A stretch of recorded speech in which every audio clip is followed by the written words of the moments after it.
Hello? Hello, Jughead. This is Archie. Come over right away. It's a matter of life or death. Oh, relax, Archie.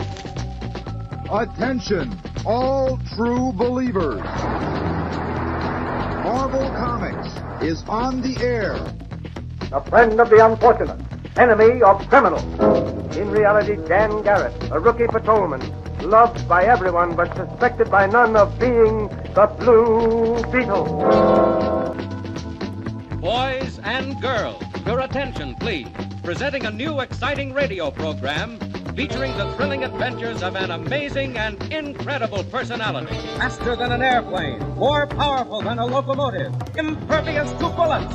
Up in the sky, look! It's a bird, it's a plane, it's Superman! 10, 9, 8, 7, 6, 5, 4, 3, 2, 1.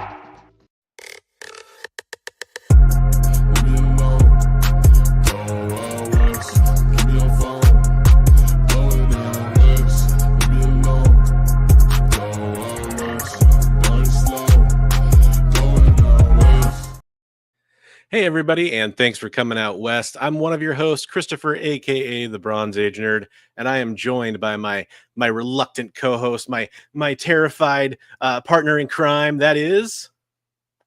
Ravishing Rick Rude. No, wait. I knew it. Bigby McFly, the comic guy. Bigby McFly, the comic book guy, my compatriot, my friend here. I'm just playing, making the joke that he's scared to be here with me tonight. Because we are both a little terrified of something that might happen tonight. Just gotta kind of be aware that we have a giant storm that's approaching. I heard monster storm, a lot of wind. So there's a really good chance that one of us or both of us could lose power at some point. We're a little bit far enough apart that I bet you we wouldn't lose it at the exact same time. So one of us can probably keep doing the show. But just be warned, if we suddenly go off the air, it's probably a power outage, and we'll try to come back if we can. If we can't, we'll try to wrap up the rest of the show some other time. That said, speaking of the show, you're watching us right now. Maybe you're watching over on Bigby McFly, the comic book guy's channel. Maybe you're watching over on the Bronze Age Nerd channel, but you could also be watching over on the EXP network of comic book shows that takes place over on the EXP YouTube channel and their Facebook page and their Twitch, and all kinds of fun stuff like that. Links are in the description below for those channels, so I highly recommend checking it out. Speaking of checking things out, let's check out the chat, where this must be on one of the other channels, because I know I was looking on my channel and GT Key Comic came in first. So Derek, I don't know if you're on the EXP or Bigby's channel for the source there, but you made it first in all the overall comments. So you are our gold medal winner this week. And bringing up silver, we got Richard Westfall. And then coming in that special bronze place medal, we've got GT Key Comic, who was leaving it down with his standard arrangement of hand signals that he likes to use, and we appreciate that. Oh man, there we go. Got comic tropes coming in hot for our topic. If you didn't see the thumbnail, or you're not aware of what our main topic was going to be tonight, we are going to get to that a little bit later in the show after we discuss some news, which there actually is quite a bit of news this week too. There's a ton of news. Yeah, there's a lot. But we are going to talk about the Avengers lineup that should be like Sam Wilson's Avengers in the MCU. Chris is coming in there with his vote, so we're going to kind of come back to that a little bit later. Just to kind of let everybody know, so Bigby, you watched Captain America Brave New World, right? I did, yes. And I did as well. I went to the theater to go see it yesterday with my lovely wife, the Copper Age Babe, and had a great time. It was really fun. I think that the way we're going to talk about, we might kind of talk about some things before we do the Avengers talk that are reaction spoiler free kind of stuff, right? And then if we have time at the end of the show, if we still have power, maybe we can kind of give you a warning and do some spoiler filled review kind of stuff at the very end of the show. How's that sound? Sounds fair. Cool. So no worries about major spoilers. I think we'd only react to stuff that's like directly visible in the trailer. You can kind of infer that these things are going to happen. I mean, when the Beyonders showed up and he was wearing a tutu and he had the magic wand, I was kind of confused. But it's terrifying. It's terrifying. But you know, those Russo brothers are coming back and they want to do Secret Wars. Gosh dang it. I'm going to read Chris's follow-up comment when I approach his comment when we get to our main topic. Let's see here. I did have some of his second comment in my. I was like, oh, I need a little diversity in my team. And the wind has begun. I have my kitchen window open, and things are being blown over in there already. If they do lose power, Jay will play spots until he gets the go ahead to end the show. There you go. You can be absolutely thrilled to watch all those spots. So we got lots of news. I think we should kind of just get into it. I think I have just community art in the show notes. I just wanted to remind everybody that we did announce the winner for the community art contest. If you happen to miss last week, Actual Dracula was our winner for the 2024 community art competition that we run. We do have community artwork. We have lots of great pieces again that we want to share. We'll do that towards the end of the show before we do any spoiler stuff. Don't worry about that. Lots of great stuff. So stay tuned for that. If you want to submit some art, all you got to do is like send it to Bigby or me on Instagram or anywhere you can get a hold of us. I mean, that's fine. People that don't have any social media who have been sending it. Yeah. A lot of people have been sending art. So thanks to the people who have been sending it. 100%. If you don't have social media, you can always just send it to me through email. That's thebronzeagenerd@gmail.com. Or if you want to contact me about any other, pyramid schemes, chain letters, Bloody Mary, that kind of stuff. Hey, there you go. Can they send it to you like folded up in an envelope, like fan art like they used to do in the old days? Oh, that would be awesome. I would totally get down for that. Yeah, if anybody needs to send cool stuff to my PO box, let me know. I can hook you up with that. What about uncool stuff? If anybody needs to send cool stuff to my PO box. But we've got so much news. I'm just going to hit the ground running on that because let's do it. I want to make sure we get to our main topic. But this is a biggie. Lots of sources covered this because the news came out of Comics Pro. This is actually from the Nerdist, which is a great site for a lot of news sources, nerdy stuff. But yeah, we got Marvel and DC having their first crossover.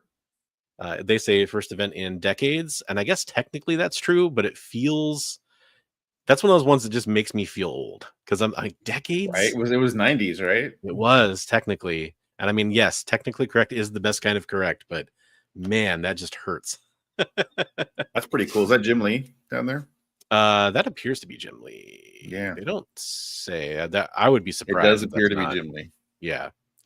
Based on the faces and the art style I've come to know and love, I'm going to say it is. But yeah, so this came out of Comics Pro. We got a team up between DC editor-in-chief Marie Javins and Marvel editor-in-chief CB Cebulski.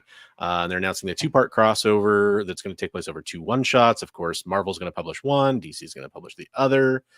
No other details were revealed at this point, but Chris is correcting us. 2000. Well, he's correcting the article. I mean, I said 90s. So yeah, well, that's true. Yeah, but I mean, that's still technically 20 years, I guess, 21 years. Right. So I like the little thing over there, Idris Elba to play Duncan in live action Masters of the Universe. Oh, that's cool. Yeah, they keep trickling out Masters of the Universe stuff. That's weird because I think they're filming part of that right now. Because I saw some set photos come out. Figure Drawn comes in with the hot take. He wants to come in right away and say that this is a money grab. Fail. Well, usually when they do those big crossovers, that's what they are. It's a big money grab. But and I'm trying to think. Going back to the ones that they've done, I think maybe the only one that I really enjoyed was the Amalgam stuff. Because it just felt like different. JLA Avengers. I thought it was all right. I don't remember it well. I need to reread it, especially kind of in honor of George Perez a little bit there too. I should probably go back and reread that. Yeah, I think the thing that they don't have a lot of lasting impact stuff in that stuff. So yeah, I think one of the things that came out of JLA Avengers was Dr. Fate and Doctor Strange talking about Scarlet Witch and chaos magic. Yeah. And they're like, there's no such thing as chaos magic. And that's when they revealed that it was all her mutant powers, basically. So it was interesting. Good, you know what? Good call on Uncanny X-Men Teen Titans and Superman Spider-Man. Yeah, I actually X-Men Teen Titans. I never read that one. X-Men Teen Titans was awesome. Yeah, that's a solid one. Yeah, those are what, all but one of them. Wolverine. That was pretty cool. there was just one more crossover between them that I can think of. Superman or Spider-Man, or was it Hulk and Batman? Hulk and Batman, right? Oh, okay. Yeah, Hulk, Batman, Silver Surfer. Yeah, there's a Surfer Superman. Yeah. Okay. Yeah, there's been a few. For me, I think the interesting kind of topics that'll come out of this are: is it going to be any versus stuff, or is it going to be like, are the characters even going to remember each other because they've met before, or is it going to be like a first meeting kind of a thing with new continuity? Like, that's what I'm interested in, is kind of like, how are they going to handle it? Because if they approach it from oh, we remember you and this whole thing happening before, I think that's maybe more interesting to me. The Marvel characters could, but the DC characters have gone through so many relaunches. I know. That kind of makes it. I mean, unless whatever kind of dimensional magic or whatever that brings them together maybe allows them to remember each other. I don't know. Yeah, this is like, it's new territory, right? Right. So, do you remember the first book co-published by Marvel and DC? I don't. Bigby looks like he might have a notion. I don't know. Okay. I'm curious. Thinking, from my memory, is X-Men Teen Titans, but there's probably something before that. Okay, so X-Men Teen Titans was before Superman Spider-Man? Yeah, I thought that might even be before X-Men Teen Titans. I'm just maybe misremembering the order of stuff. Oh, Wizard of Oz. Okay. Interesting. Man, that's a cool pull. And I'm not familiar with it's a treasury book, right? It's like a giant size treasury book. Oh, okay. That makes sense. It seems like all that kind of stuff usually is treasury from like before 1980 or something. If I was Marvel and DC, I'd do a swap. Marvel can loan DC Pepe Larraz, for example, and DC could loan Jorge Jimenez to Marvel. Both would be on big books for a limited run. Fans would eat it up. That's actually not a bad idea. That would be kind of cool. The thing that, I mean, I'm actually pretty down for that, but why not like lend a character to, like lend, have Daredevil show up in Gotham, or have something like that would be fun. But that's a cool idea. I'm not against that. Like Marvel kind of did that with Malibu for a while, right? They put the Black Knight over in the Malibu universe, and Juggernaut was over there, and a bunch of characters. That was kind of interesting. That was their own company. They owned that company too, but yeah. Yep. Yeah, I think kind of going along. I'm just riffing off your idea of figure drawing, which I think is a good one. Oh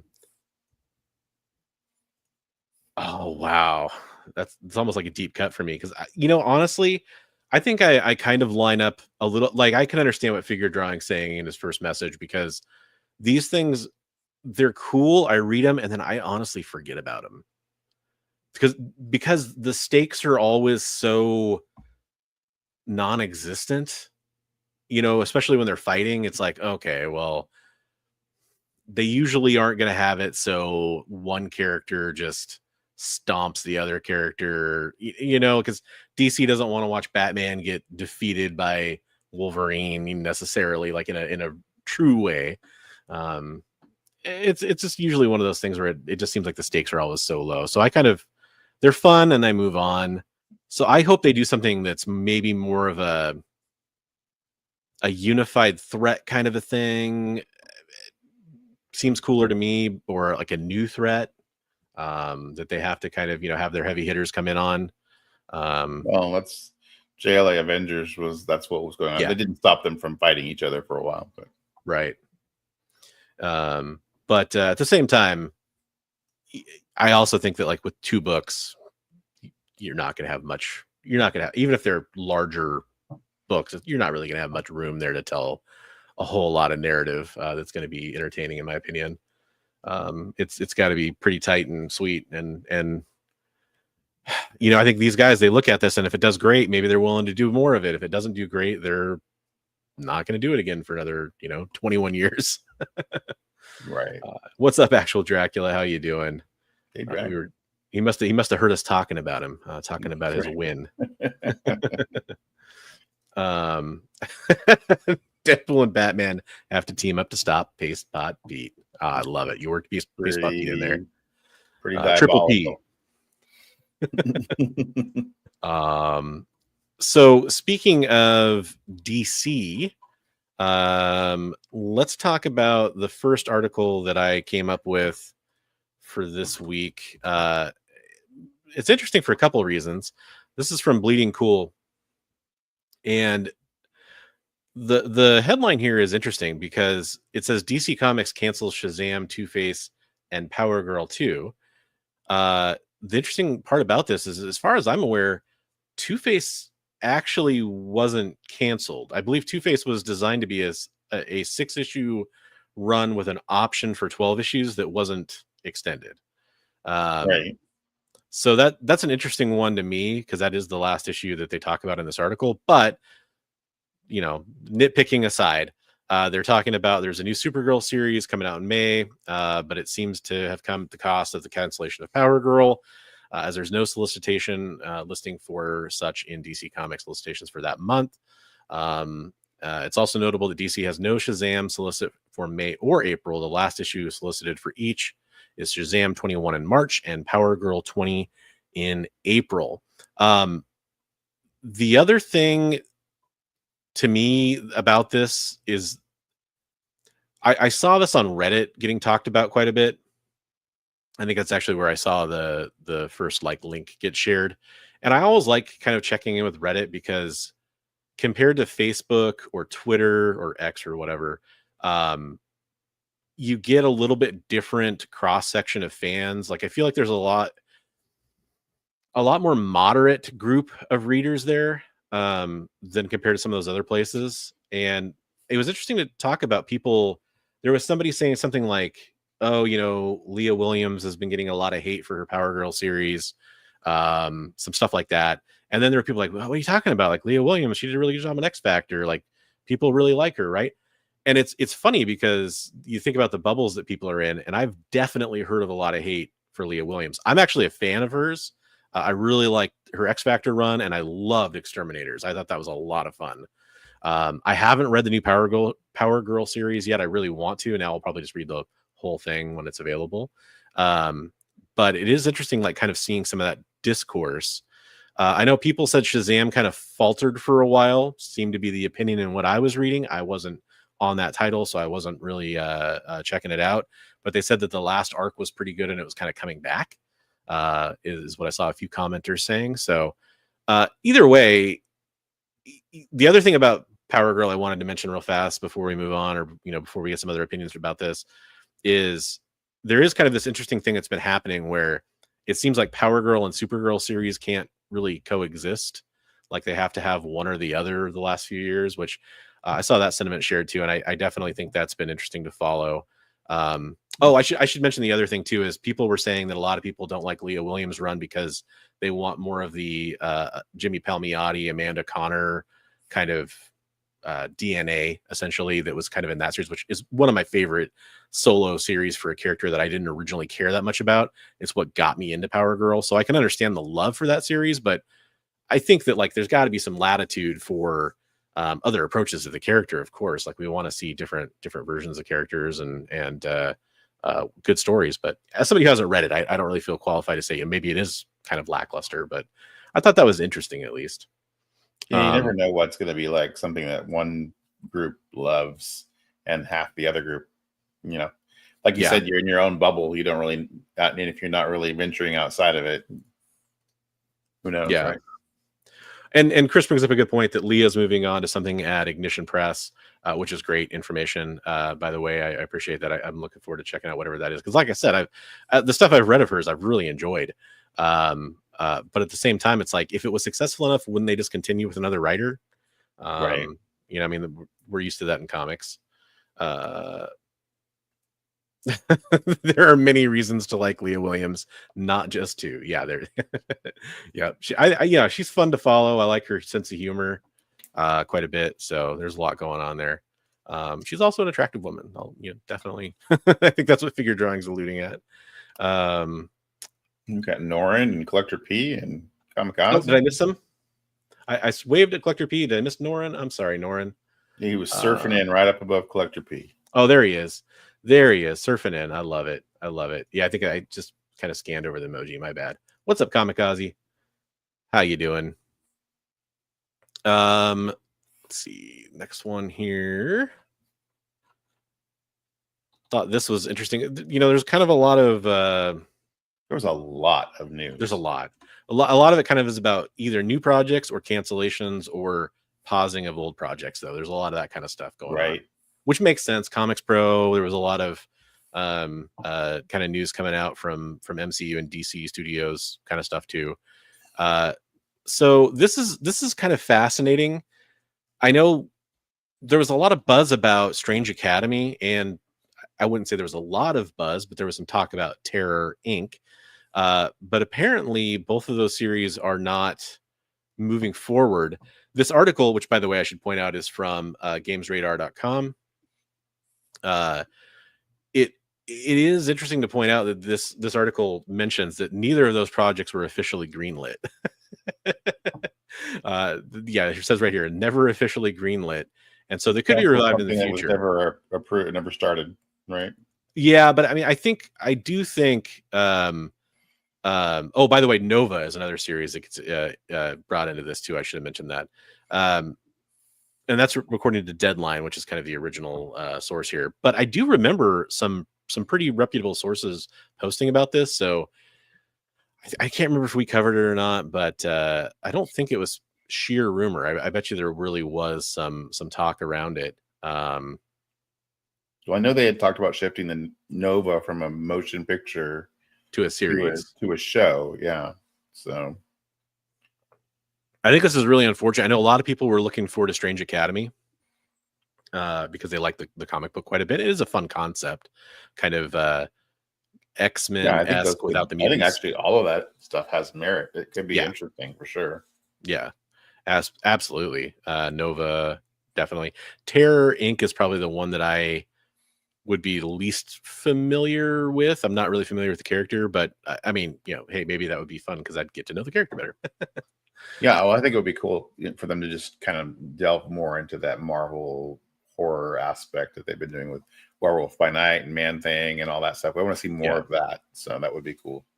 Absolutely. I mean, it sounds like they've given the go-ahead for more of those ground-level characters with the Daredevil universe from the Netflix stuff. I was watching or reading some stuff about that. So yeah, and we'll talk about that a little bit. To get some concrete stuff about that. But yeah, I like to see more of those, not just the big, huge, superheroes, but all the other levels that we have in the Marvel universe. Absolutely. I mean, that's one of the things that makes Marvel great is it has kind of its own segments, if you will.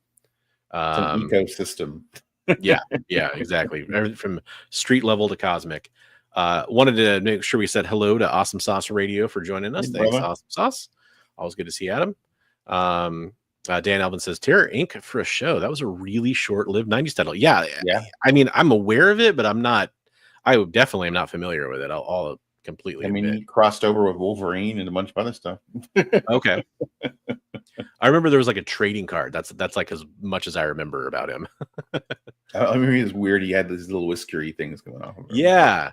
I didn't know if that was like the art on the card at the time, and I was like, well, what's going on here? Like weird little tendril things that came off of his face.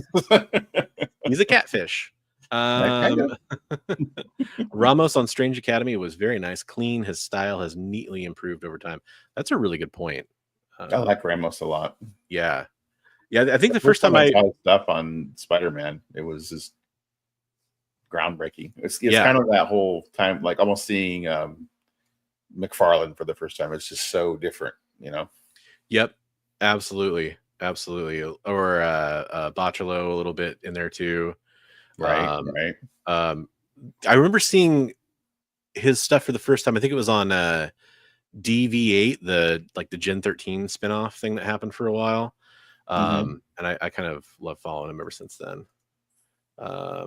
Yeah, there you go. But I mean, kind of hard to lose too much sleep over a series that wasn't even technically greenlit to begin with. But it just would have been nice to see, but we'll see. Yeah, and I mean, hey, it still could happen, right? DV8, the big feet face. There we go. And Crimson, Crimson was pretty cool too. Crimson was part of that whole thing with Danger Girl and was it Battle like Chaser, Cliffhanger? Danger Girls, Crimson. Was that part of Cliffhanger? Yeah, it was all Cliffhanger. Yeah. I think Crimson might have been the longest running title out of all that stuff. What was Coven part of that too? Might have been. It was like the vampire book. Yeah. No, the big three that I remember from Cliffhanger originally were Danger Girl, Battle Chasers, and Crimson. Yeah. But yeah, somebody the other day just sent me pictures of, they had a bunch of variants of DV8. They're like, do you want these? There's like Jim Lee and stuff in here. I'm like, yeah, that's cool. Some of those books, what's the other Divine? Was it Divine Right? That Jim Divine Lee Right? Yeah. That stuff, it gets like completely glossed over, I feel like, when it comes to collectors. Ascension with David Finch is amazing. Yeah. That's the first Finch stuff. That's amazing. And then early Finch, I always think of Aphrodite 9 as well. Yeah. Was Crimson a vampire book too? Because I know Coven Crimson was a vampire book. Okay. Yep. Maybe that's why I'm like kind of conflating those two in my mind. So this is, I don't know what's going on with this thing at the top here. I guess that's probably an ad block thing or something. This is on marvel.com, by the way, for the source on this one. I'm going to can I yell at clouds for a second? Can I do that? Sure. Step out on your porch, yell at some clouds. Prepare for soapboxing and angry, white nerd guy on the internet complaining about comic books with a beard. So Whatnot's doing another one of their comic trading packs. They did one of like I can't remember if there was another follow-up they did, but they definitely did an X-Men 97 one. I think that was the only one, but there might have been another follow-up to that. But this is for the first one in a while, and these are obviously Red Hulk themed, tying in with Captain America Brave New World. Each pack contains 3 random variants from a selection of iconic Captain America and Hulk issues, including Hulk 1, which I think they're referring to the Red Hulk run there. Hulk 22, Captain America 25, Captain America Sam Wilson 6, Captain America Sam Wilson number 3, I assume, etc. Reimagined with brand new exclusive variants. Limited print runs include a released trade dress, virgin, silver, ultra rare, prism, and gold foil variants, autographed editions. Some packs will include gold foil variants, 5 ultra rare one-of-one sketch covers by Mark Bagley. That's pretty badass. Open packs to collect, each cover in 5 variants, including those kind of rolled out there. With only 2,000 boxes produced, these packs won't last long. I think the boxes have like 4 packs. Okay, that it's really weird for me for them to say that and not say how many are in a box at the same time. Our friend Travis Comics Limited does Whatnot, and he got in on the last round, and I think he either got 4 or 6 packs. He got a box, but it's an interesting program. Shout out to Awesome Sauce. I do recollect that now. He said that they did a Ultimate Spider-Man one at New York Comic Con as well, that's a very good point. So this is set number 4 then, right? So this would be 3, because there was X-Men 97, Ultimate Spider-Man, and now this one? No, there was the one that had Doom and everything else in it too. Oh, okay. So number 4 then. Okay, cool. Yeah, this is number 4. Oh, I should point out, by the way, this is an important detail. These are going to be available February 28th through March 1st. And so here's where I'm going to start yelling at clouds, because that's what I wanted to get to. Yell away. So somebody pointed this out on Facebook, and hey, they wanted them, right? That's totally cool. I can understand a lot of people wanting these. And they said, who has one? Hook me up. That was kind of what they were saying. I said, very sarcastically, I replied, don't worry, your favorite streamers that you're used to will have these available. They'll start them at $1 and they'll go for hundreds of dollars, which means that when they start to trickle down to all the other streamers who bought packs of these, they'll go for $150 a pop at least. And don't worry, most of them will be damaged because that's what happened with the other ones. And they're really hard to open without damaging the comic books. They didn't ship them or pack them very well, apparently. But my thing with this is, this is such manufactured scarcity, and it really, look, I get it. It's good business for Whatnot. It's good business for Marvel in some ways, because they'll see some sales out of it, and that's probably all they really care about. And I totally understand that. But every single one of these, I've seen the effects from people that, it's like anything. They come out with a super rare version of something, like a chase figure, a chase version of something. It's not just going out and buying a Hulk #1, because you want that first cover appearance of Red Hulk or something like that. And Right. And that's one thing. This is, I guarantee you that the cover, the prism and the gold foil or whatever are going to be worth more out of the gate, and we're talking about a reprint years later, than the actual first appearance of the Red Hulk. Right. And that would be interesting to look at what the value is of the stuff that's come out so far. Yeah. If it's retaining, what level of value it's retaining. Well, that's actually where this is all going to lead. I am definitely going to be doing some work around that, because I don't know how many people remember, but I used to do top 5 not to buy. Right. And I'm really working hard to bring in that series back. I is definitely on my agenda of things I'm going to get started on. I want to get started on it where I can do it weekly. And until I'm ready to actually do that, I want to make sure that I don't just put one out and then wait 3 weeks to put another one out. I want to make sure it comes out every week. But what I did for a long time with that is I did a follow-up series. Not only was I saying these are the comic books on the hot list right now, and here's why I wouldn't buy them, because I think they're bad investments right now. Wait 6 months and pick it up, that kind of thing. But I also did a 3 month later, 6 month later, and eventually a 1 year later follow-up on those titles. And I tracked the prices on them on multiple different sites to show you how they were doing. And I remember when the Whatnot exclusives, these were the big first Whatnot exclusives, came out for Invincible, the Tyler Kirkham battle damaged covers, some of which I absolutely love. The Adam Eve Tyler Kirkham cover is one of my favorites. Mm-hmm. I love that. It's one. I've got a 9/8 that I bought for 10 times less than they were going for when they first came out, like a year later. Right. And that's where I'm going with that is Invincible #1 for a while, which is a nice book. I mean, I don't know where it's at in the market today. I haven't looked in a long time, but I know it was roughly like $1,000 to $1,200 in super high grade around that time, I think. The gold foil Tyler Kirkham Whatnot exclusives were going for more than that. Right. And that to me is insane, because there was no print run release that I'm aware of. Right. There probably was more of those around than there were in the different versions, at least, than there was of the original book at that point. Why are we paying more for reprints? I totally get it. Yeah, but it's not to not. If you like this, I'm not knocking you for liking it. I can understand wanting like a foil, prism foil Hulk one. That sounds cool, right? And I understand that it should be, maybe something that you shouldn't just pay $10 for and be able to get. Maybe there should be some manufactured scarcity there. But these are the worst ways to do it, because what they do is the Whatnot streamers that get these, they'll always brag about how they're starting them for $1. It doesn't matter. That's not the point. They don't go for $1.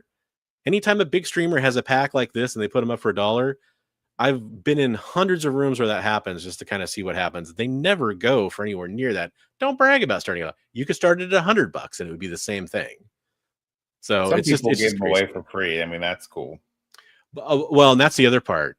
And I know for a fact this is true. A lot of people that give them away for free are doing that for a couple different reasons. One is because they're paying a good price compared to what they sell for, and they know it'll bring people into their room, and that's fine. That's totally fine. Mm-hmm. The other reason, though, is that a lot of people get them for free, and they get them for free with the idea that Whatnot's like, hey, give some of these away because it'll bring people onto the platform. A lot of people are on your stream. They want to get one for free. They don't get one for free, and guess what? They buy one. They get FOMO and they want to spend more on it. Right, So, right. Yeah, that would be my question: is it healthy for the industry? Are you hurting the industry more than you're helping it? How many of those people are going to become disillusioned after having paid all that money and then not having something of value?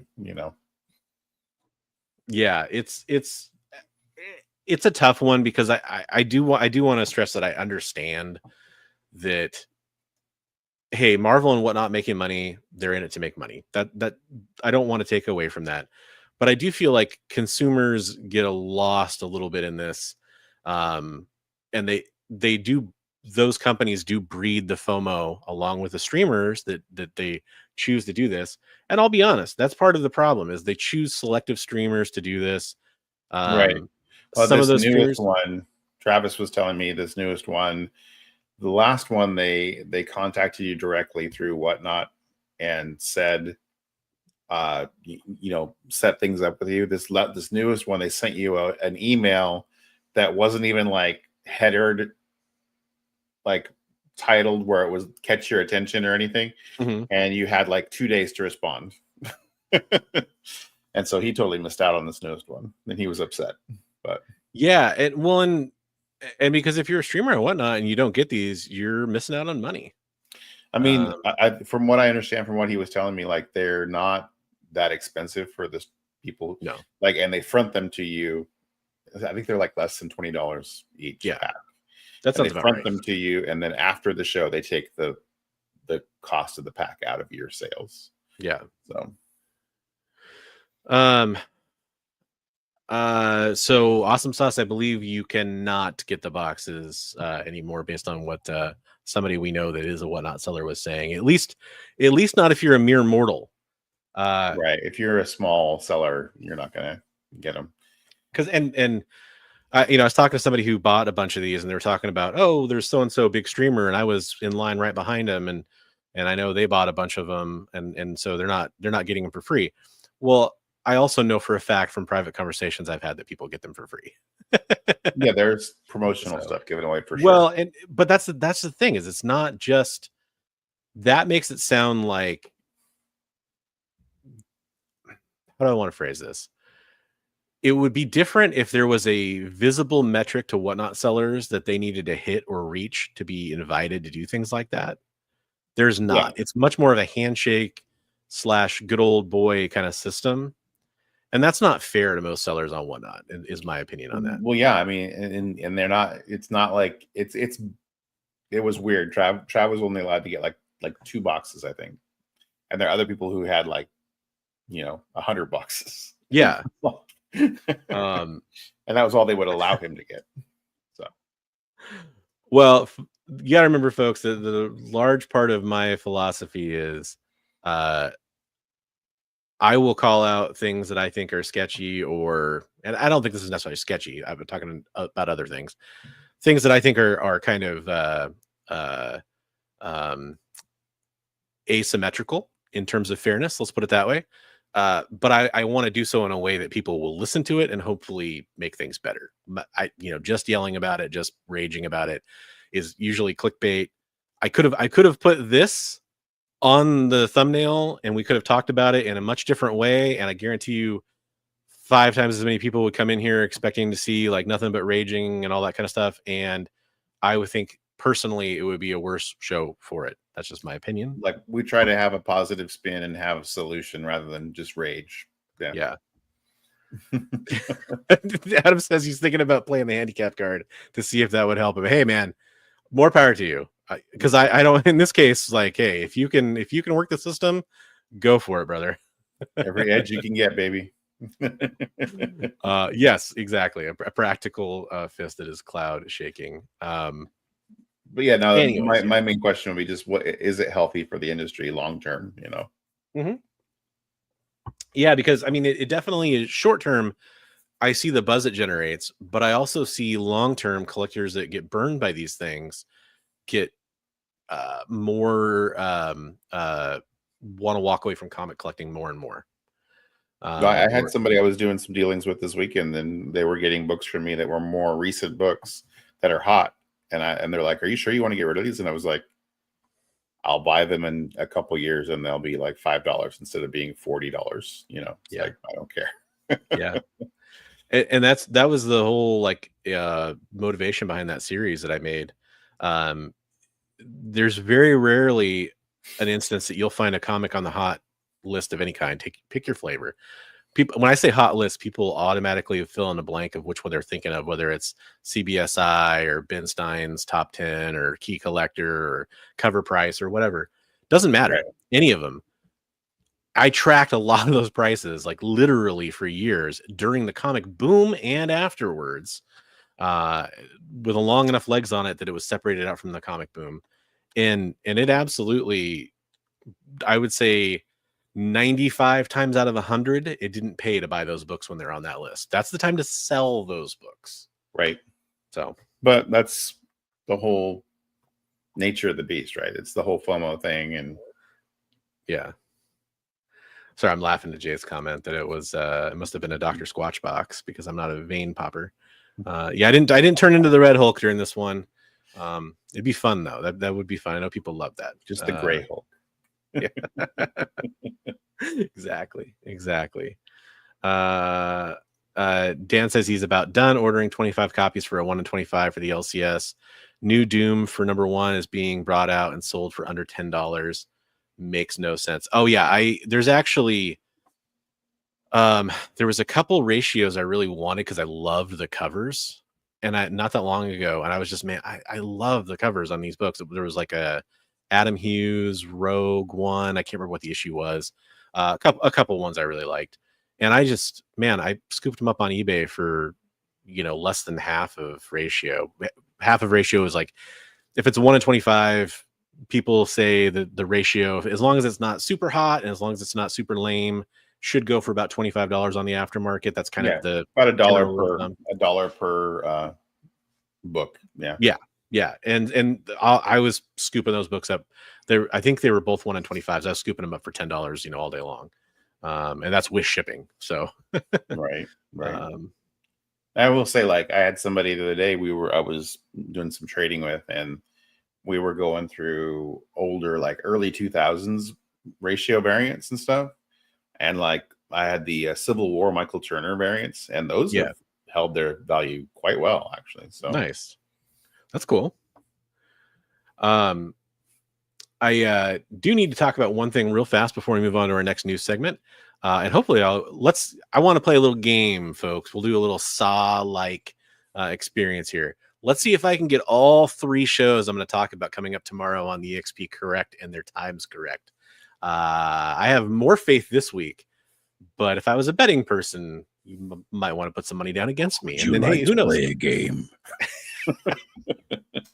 Who knows? Maybe you'll get enough money to pick up one of those Whatnot Marvel packs someday if you do the betting correctly here. Tomorrow on the EXP, which we're also streaming on the EXP. That link is in the description of this video down there if you want to go check it out, as well as the link to Bigby's channel if you want to go check that out. And I'm Bronze Age Nerd if you want to find me on YouTube or anywhere else. You can watch Minute to Skim It. Minute to Skim It is a show that talks about comic books coming out for New Comic Book Day. Does kind of a capsule review, is what I like to call it, kind of a short review. They take a real quick look at the book and they give you the real quick impression of the art, the story, where it's going, whether or not it's worth reading, that kind of thing. Great show. Love watching that show. Check it out tomorrow at 7 Eastern, 6 Central, and that would be 4 p.m. Pacific, I believe, if I'm doing my math correctly. But yeah, great show. I definitely recommend checking that one out tomorrow. And Jay says he'll actually be on tomorrow, which is even better. You can go see our producer who's backstage in this show right now, with the switches and the dials and all that kind of fun stuff. He's going to be on that show. He has really cool takes. I definitely recommend checking that out tomorrow on the EXP.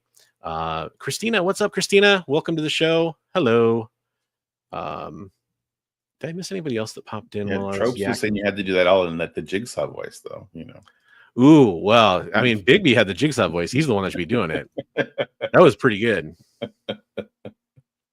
He's got like enough of the it's almost like, I know that guy has a really cool voice, the actor, but it's almost like a digitized version of that voice. It's hard to do. Right. Yeah. You did it great, by the way.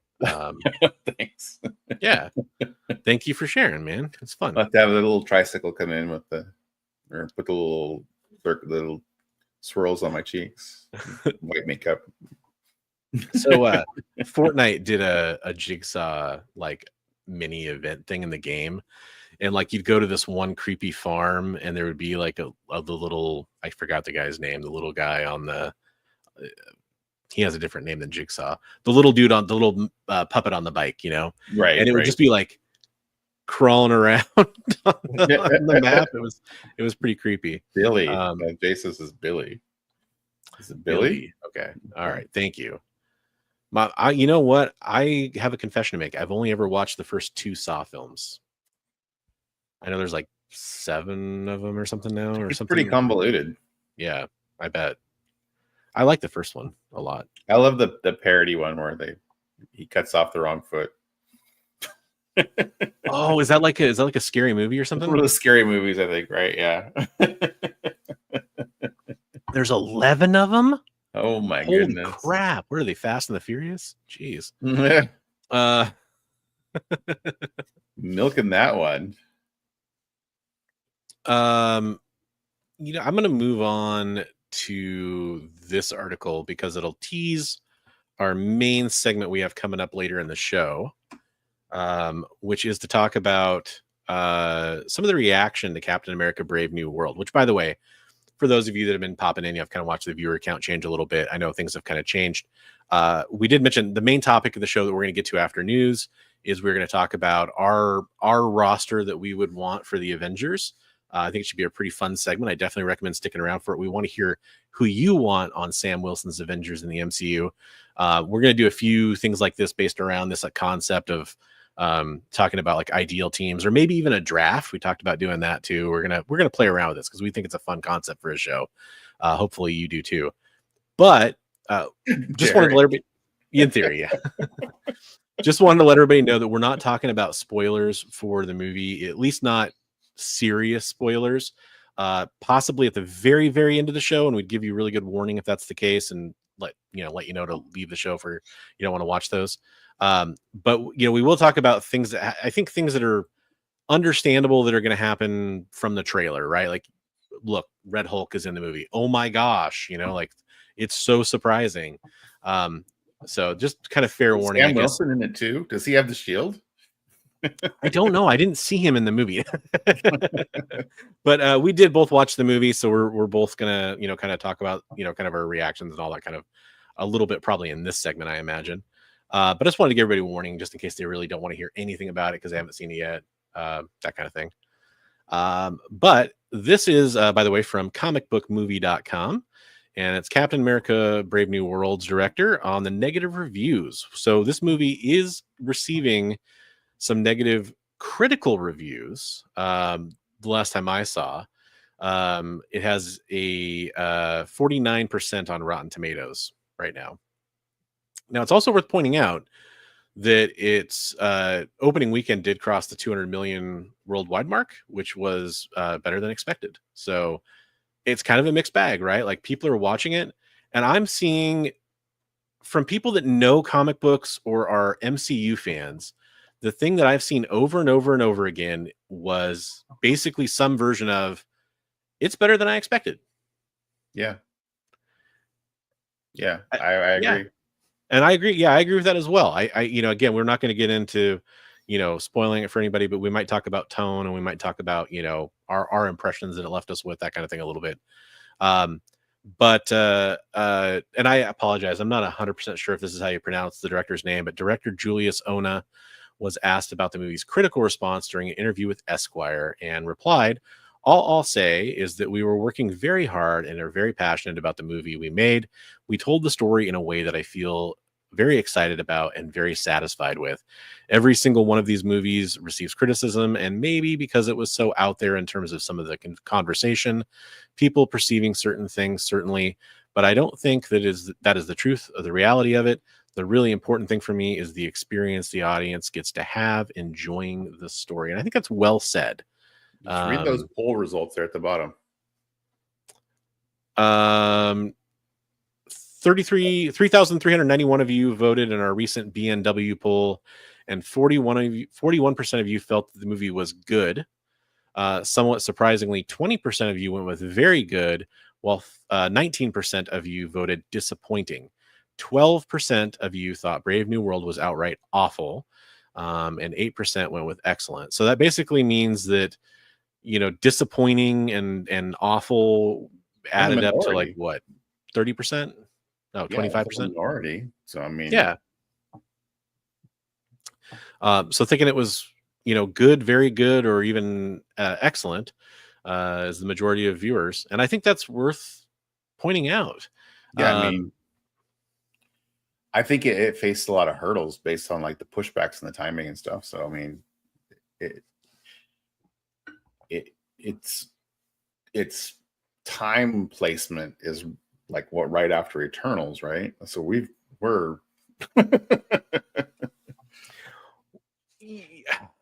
and I because it's in there's a shot of it in the trailers. I'm 99% sure I saw a shot of this in the trailers. I think I can say this. If I can't say this, trust me, it's an extremely minor thing. Extremely. It's funny because one of the criticisms I hear about the MCU from a lot of people that like to bash on where the MCU's at or recent releases, and I don't mean be critical, I mean like professionally bash on it. Bash it, yeah. One of the things I see over and over again is nobody talks about the Eternal. Nobody talks about the Celestial, because that happens at the end of Eternals, right? Nobody talks about that. What's going on with that? I see that over and over again in this movie. Again, I won't spoil it, but it definitely addresses that. It was in the trailer for sure too. So okay, yeah. I was pretty sure there was a shot of the Celestial in the trailer and maybe a little talk of it there. And so there's a lot of things in this movie actually. I think that people who love to complain about MCU stuff should have had the opposite reaction to. And I will go so far as to say that I think maybe the polls that are taken, the audience reactions that are taken, are kind of maybe showing that is that, maybe it wasn't people's favorite MCU movie. For some people, it obviously was, but not for most people probably. But it certainly wasn't the worst one or one of the worst ones. Right. No, it was a good popcorn flick for sure. Yeah, I totally. enjoyed it. I mean, and I think it's the vocal minority, like you're saying. Yeah. I heard somebody say, they were like, just hear me out. He goes, you guys are crazy about watching, he goes, a white guy dressed up as a bat using tech to fight someone like Bane or Solomon Grundy. You're all for it. But you got a black educated veteran fighting the Incredible Hulk, and oh my God, this could never work. Using tech to fight the Hulk. Yeah. and like to not get into too much detail, but it was all displayed in a way that worked for me. Yeah, no, I thought it all made sense the way they played it out. Yeah. Yeah. And I will, how can I say that without being spoilery? I will say the film's restraint was honestly refreshing too, because there's some ways it could have gone over the top that I could have seen happening at certain points in the film. And it kind of, in a good way, pulled some of its punches, that actually made me respect it a little bit more, instead of, kind of some Deus ex machina stepping in to kind of, save the day or whatever. It stayed true to its core of what the story it was trying to tell. I did see, do you know who Hideo Kojima is? Is he the guy who played the Japanese diplomat? No, he's a video game designer. He's the guy who created Metal Gear Solid. Okay. And he's kind of notoriously a fan of Western cinema and kind of Western genre culture. And so there's a lot of references to that in his work. And he commented after seeing the film, kind of some interesting and telling comments, like being unfamiliar with what was going on with Sam Wilson being Captain America. And he admits, he's like, he even says, like, is that something that happened that I had to watch Falcon and the Winter Soldier for, because I didn't watch the Disney series, Right. And it is kind of a good point. Is there is some things in this that I think the MCU took a good amount of time off for a while, which I think a lot of people thought was a good move. But then this film almost kind of jumps back in without any kind of assistance to those viewers that may not be familiar with the story beats that they're trying to tell in some ways. Right. And Yeah, it is interesting. I don't think it'd be totally lost, but it's No. like, yeah, it's because there's a lot of some of the reviews I was watching, they're like, well, there's a lot of little expository stuff that is said to try to fill in the gaps for people. And if you've already seen everything, they're like, it's kind of a little over the top, of exposition dumps. But, you've got to do that so people who aren't in the loop understand what's going on. Yeah. Well, and I do want to kind of mention, we got our chat here is doing its work, and I want to make sure we include them in the conversation. When you guys talk about Captain America: Brave New World, I have seen the movie. I haven't seen the movie yet to enjoy the conversation. Still need to go see it. Totally fine. Like, we're not going to spoil anything for you, though. Yeah. I mean, there's different levels of people that think anything's a spoiler, that they may not love this conversation, but I think we're going to be vague enough that it's not going to. We're certainly not going to ruin anything in the movie that would have been a surprise initially, because I would be absolutely mortified if I did that. Dan says he watched it last night because everyone's talking about it, so he couldn't scroll YouTube. Hey, so you can safely be part of the conversation as well. Right. Comic Trope says, I think Avengers Endgame skewed folks' memories of the MCU. Most of the movies are enjoyable, but not exceptional. Every several movies, they make a really good one. Right. Yeah, I'm hoping we're ramping up towards that with Secret Wars and everything. Well, and I think a lot of that's the Russo brothers, right? And I think one of the complaints that I saw was that they missed out. They should have made this another Avengers movie. There was room for other characters in this movie. So, well, and you could make the argument with Civil War in this movie that they're really not just Captain America movies in some ways. That's what they're saying. Captain America Civil War was an Avengers movie. Yeah. And I think this could have been like Captain America Civil War. And I think that's a fair criticism, that sometimes it's, I saw, that's the other thing too. I saw a lot of people saying, in a lot of ways, this should have been Incredible Hulk 2 would have been just as good of a title for this movie. And there's some reasons why, and I won't get into all those reasons, but obviously Red Hulk's in the movie. So I think you can kind of, assume some of those things. I'd say it'd be enjoyable to see in the theater if you want to get the theater experience. It had some really, really good sound design too. I'll say that. I'm excited to watch it in my home theater when I get a chance to get a copy at home, like a 4K Blu-ray or something. Hey, Swaggerhouse. Hey, what's up, Swag? But yeah, I think that the criticisms about that, it's MCU can't make a standalone Hulk film due to some licensing issues. So they have to kind of work the Hulk story through these other films. And that's kind of been a running thing with the Hulk stuff, independent of that problem. You lump in the Avengers stuff with that as well. And I can definitely see where some people have those kinds of feelings. But I think at this point, we kind of realize that most MCU films you probably either need to kind of sign on to pretty much watch all of them, or you probably should only watch the Endgames and the Secret Wars and those kinds of films, right? Like the big ones, Deadpool, Wolverine was pretty big for a theater experience for a lot of people too, for a lot of different reasons. I think this one was enjoyable though, for people who just had no clue what was going on. It's still an enjoyable movie. Yes. Yeah. So, I think that there's plenty going on there that you can kind of come in and love. Yeah, the 1990 Captain America movie definitely is something.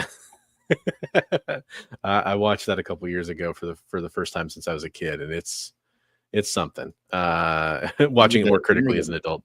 Everybody remember the Captain America TV show? Oh yeah. Yep. You waited to watch Falcon and the Winter Soldier until just before this movie because of this and Thunderbolts. By the way, I am like somehow even more excited for Thunderbolts now. Thunderbolts looks really, really good to me. I mean, I don't know why I'm really excited for it. I think I get off on that tension between all the characters. It's like they're all want to kind of almost kill each other. Yeah. Yep. And by the way, Norin Rad, that is a very fair point to bring up. Is that Kojima's a little out there. I mean, like that's for sure in his DNA. Yeah. Yeah. Russo brothers are huge, and I think that's a huge element that comes into play with what made Infinity War Endgame. Let's see, they also did Civil War and Winter Soldier too, I believe.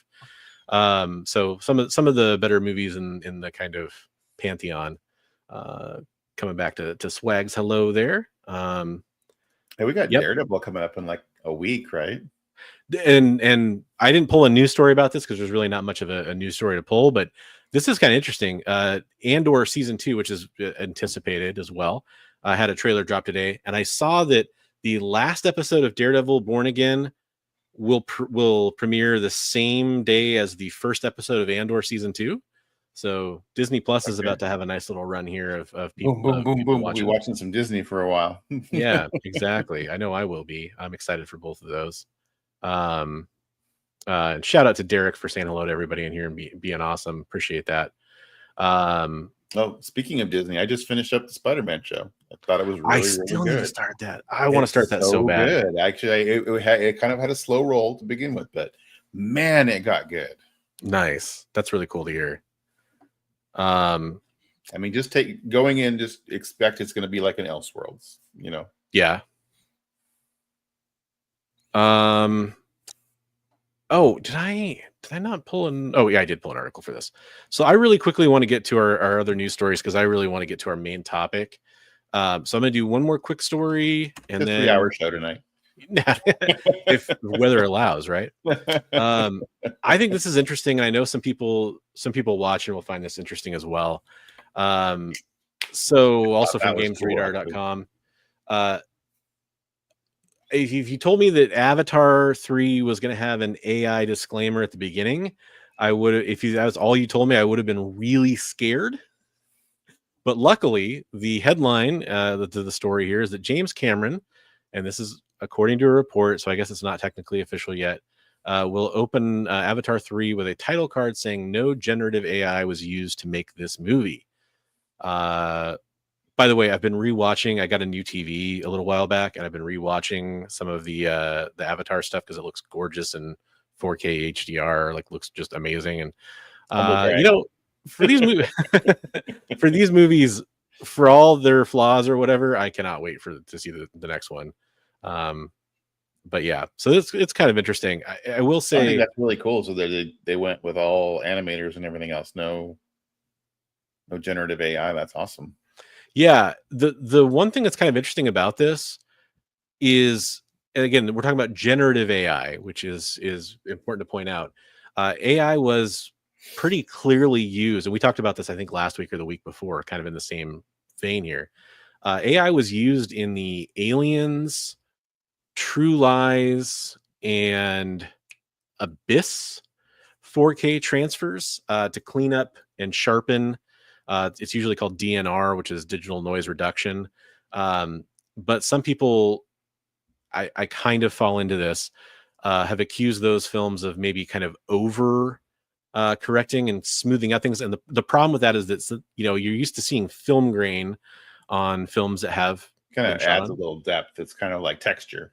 It adds a little depth. And even if you want to remove all film grain, that's it. You know, there's going to be some people that are going to be really mad about you doing that, but that's one thing. But it also kind of softens people's faces, or has a tendency to do that if it's overused. Right. And that's sort of the problem, is you kind of end up with, you know, kind of that. It almost looks like some characters were like digitally de-aged, and they obviously didn't need to be, and that was never supposed to be part of the movie. We talked about this a little bit with David Fincher, who's kind of had the same thing happen to a couple of his movies recently, like Panic Room. But James Cameron also kind of has this happen too. And I think James Cameron denied that AI was used, but man, people that know what they're talking about more than I do are pretty adamant that it looks like it was used. So yeah, this is a really good point too. So, and this is something I've talked about a lot, and this is my favorite example for people that are just automatically like, AI sucks, it's terrible, it's awful, it should never be used in art in any way, shape, or form. I've always kind of reminded people, because in video games and movies, AI has been used for a long time for various different reasons. And when I say video games, people assume, oh, you mean like the AI that controls the characters in video games that aren't, they're NPCs, that kind of stuff. Sure, I'm talking about that, but I'm actually talking about what happens in a lot of video games and movies, which is that large groups of soldiers or crowds or whatever are often generated using AI as well. Also, things like strands of hair on heads on characters' heads in say Pixar movies, that kind of stuff.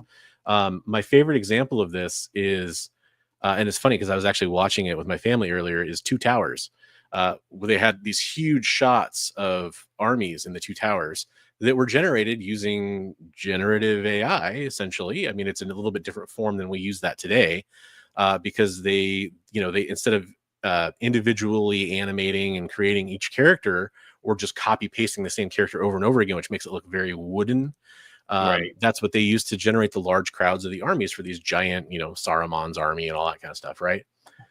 Very different than using generative AI learning models to generate AI from a bunch of existing images on the open web. So it's worth pointing that out, that there are some nuances to that conversation. Chris.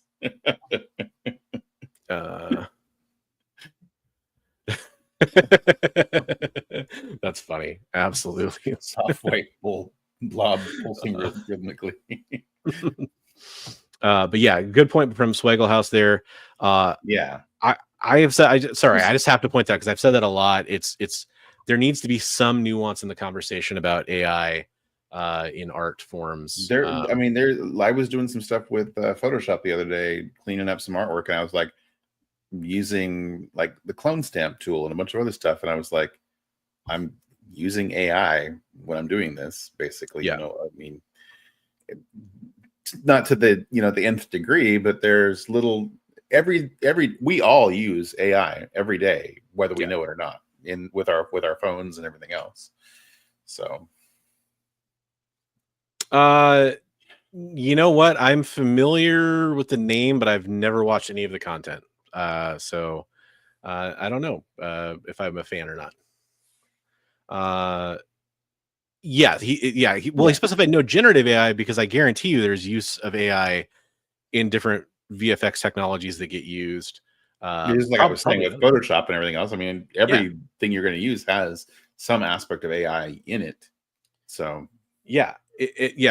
Call of Duty uses AI for its cosmetic effects. That is definitely apparent. I've been playing some Call of Duty on Game Pass, and I definitely can see that. Yes, you mean AI is taking over my flip phone? No, con. Kind of one of those kind of reactions, right? Yeah, it's just one of those things where I hope people do understand. We have a tendency to boil things down to their simplest digestible soundbite, and it gets used in headlines, and they see people talk about AI, and I think when you say AI, especially in the comic book community, a lot of people jump to a very specific use case for AI, and that's not what all AI is. I think that's just important. It's so interesting how things can get twisted with spin doctoring. I mean, like I was watching a murder mystery thing, and the guy confessed to his friend over World of Warcraft what he had done, and so the headline read, "World of Warcraft plays role in teen murder." It's like, yeah, because he confessed over World of Warcraft chat. I love it. Yeah, like these things that just get pulled in because it'll generate clicks. I mean, that's the thing. Right. Yeah. I'm going to move. We have one more big news story I'm going to update us on, and then we're going to move right into our main topic for the night. So that's coming up real soon, including sharing some of the poll results that I put out there on YouTube yesterday. Yeah. So I'm really excited to talk about this. I think it's going to be a fun topic. Before we get to it, there's a couple things I want to talk about happening over on the EXP tomorrow. The first is that Welcome to Wonderland, which I tuned into last week. I finally made right on my promises to go watch that show. Tuned into it. By the way, I picked up a first appearance of the new Teen Titans and a first appearance of Nightwing on that show. So obviously I'm a fan now, as well as some other cool variants that came out. So I highly recommend tuning into that show as well over on the EXP. It's like a comic book claim sale Usually features a lot of new releases, but they also kind of have like their wall books at the comic book shop behind them, and they'll talk about those books and offer them up for people watching. So I highly recommend checking that out. If you want to watch that show tomorrow on EXP, remember that link is in the description below, and that'll be at 8 Eastern, 7 Central. That'd be 5 p.m. Pacific. The other thing I want to mention is there's another thing happening tomorrow on the EXP. It's going to be kind of cool. There's going to be a Comics Industry Insider Live at Comics Pro, which would be really fun to go check out. That's going to happen at 3 Eastern, 2 Central. That would be 12 p.m. Pacific. So definitely go check that out. Yeah, I highly recommend everybody go watch that, because I know there's a lot of news coming out of Comics Pro. There we go. We got a little graphic for it right there that Jay was nice enough to pop up before I can go hunt for it. Appreciate that. So that should be a fun show. I know there's a lot of news coming out of Comics Pro, and I definitely think we're going to want to check out. Swag was just at Comics Pro too, right? I believe so. Yeah, I think I saw a picture of him there. We have to check. We have to watch, because sometimes it's in Portland. So yeah, that's true. It does move. I always forget that Comics Pro moves around, because last year it was in, like, was it Cleveland or something? I can't remember where it was at. I was like, well, there's no way I'm going to that. But yeah, Portland or Seattle, we could definitely make one of those. So Ninja Turtles are currently in Call of Duty. I've been popping headshots on those mofos the entire last weekend. Yep, they're in there. Getting them bandanas flying. I don't know if this makes me a terrible parent, but occasionally I play a couple matches, and my daughter's kind of usually just playing. She usually doesn't care that much, but she looked up and she's like, "The Ninja Turtles?" Because and I was just like, yeah. I just kind of moved away from them. I was like, well, I guess I won't take care of those hostiles. But yeah, it is kind of fun. They're very the Ninja Turtles are in Fortnite, and so it's kind of, you get that more of animated look to them. They're not like jumping off the original animated series, but you have kind of more of an animated look. The Ninja Turtles in Call of Duty kind of have more of like the costume suited look that they had from the 90s. Not exactly, but it's more of like that, and it's just kind of almost like an uncanny valley kind of a thing. That's kind of weird. Gotcha. Tropes wants to know if they have guns. They have guns? Oh yeah, they got guns, man. They got all kinds of guns. They're calling in kill packages and pounding Mountain Dew, man. Double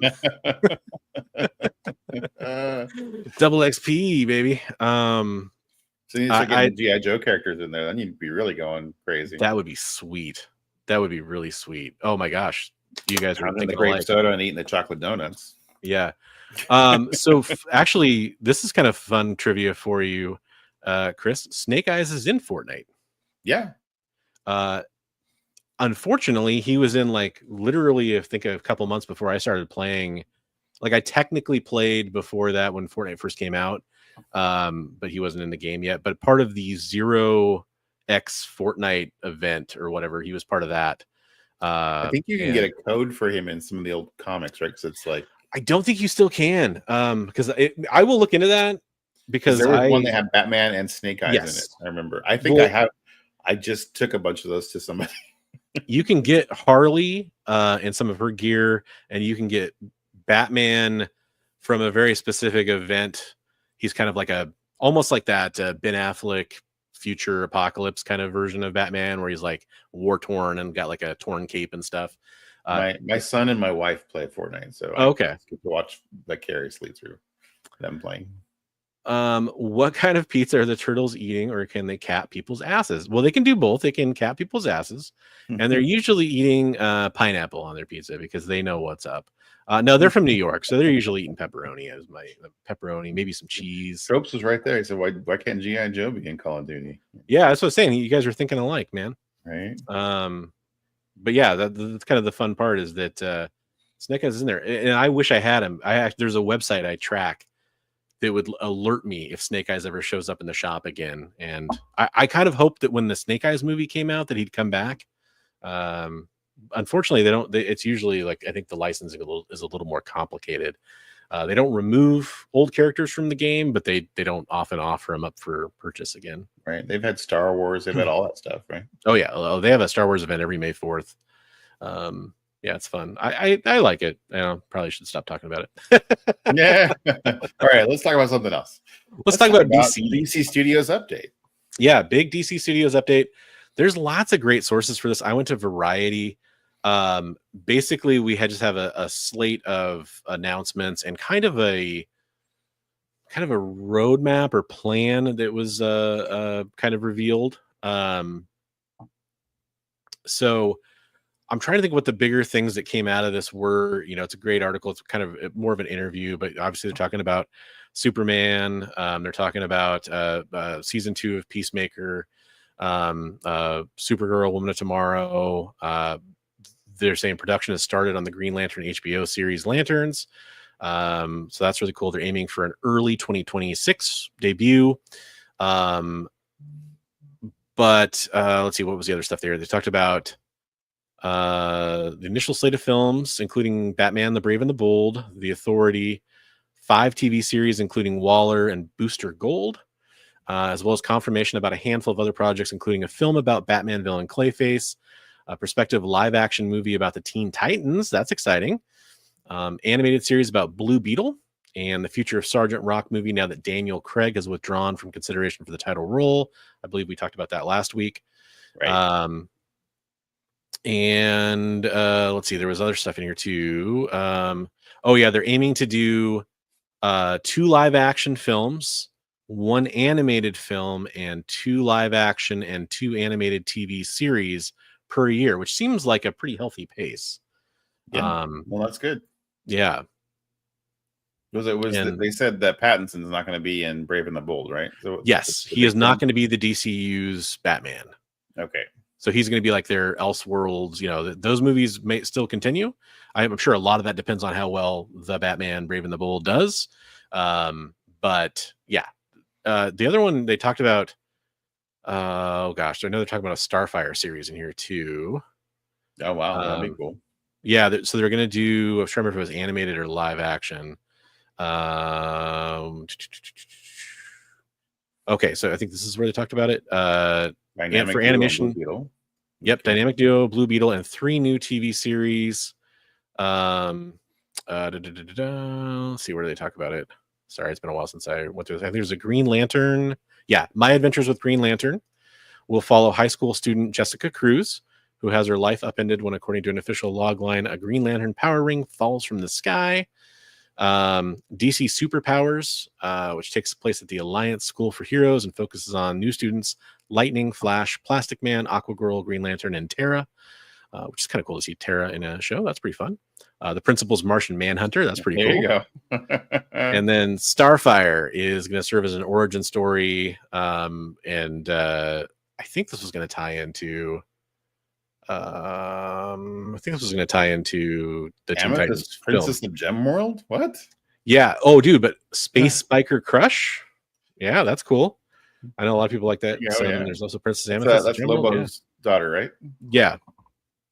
So it saves space dolphins. All right. Yeah. So, and here's title treatments. That's really cool. It sounds like there's a lot of stuff that's like aimed at like retro too, like stuff that people are 80s and 90s people. It looks like. Jay, who's pretty well versed on this stuff, says some stuff that has been on the back burner, like The Authority, Waller, and Swamp Thing. From some of the folks, one video said that Daniel Craig was never really in the running, so grain of salt. That makes some sense. I kind of wondered about that. I need to come on to an episode of Awesome Sauce Radio so we can have a discussion about pizza topics. Really, just pineapple? Yeah, absolutely. Spoiler alert, I'm a huge fan of pineapple on pizza. One of my favorite types of pizza is pepperoni and pineapple. So I'm a big fan. Oh boy, the kid gloves come off. Yep. Oh man, people are going to let me have it now. Down.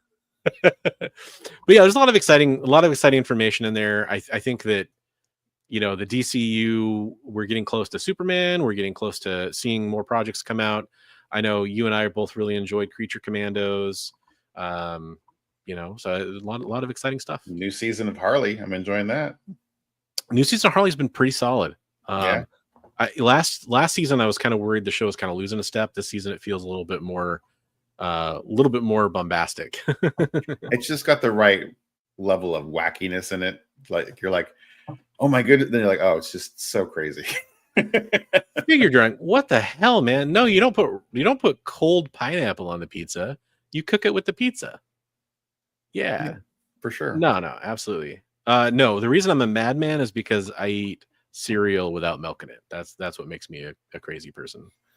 Not always. I mean, like, there's plenty of cereal I put milk in, but I'm more than happy. I take that driving truck. I throw it in a big little bowl with a little screw-on lid, snack on it. Yeah. The Harley Quinn show is just called Harley Quinn. It's on Max / HBO's streaming service. The Adventures of Harley Quinn, or it's just called Harley Quinn. Harley and Ivy. Is it just called Harley? It's just called Harley Quinn. Yeah. Okay. Yeah.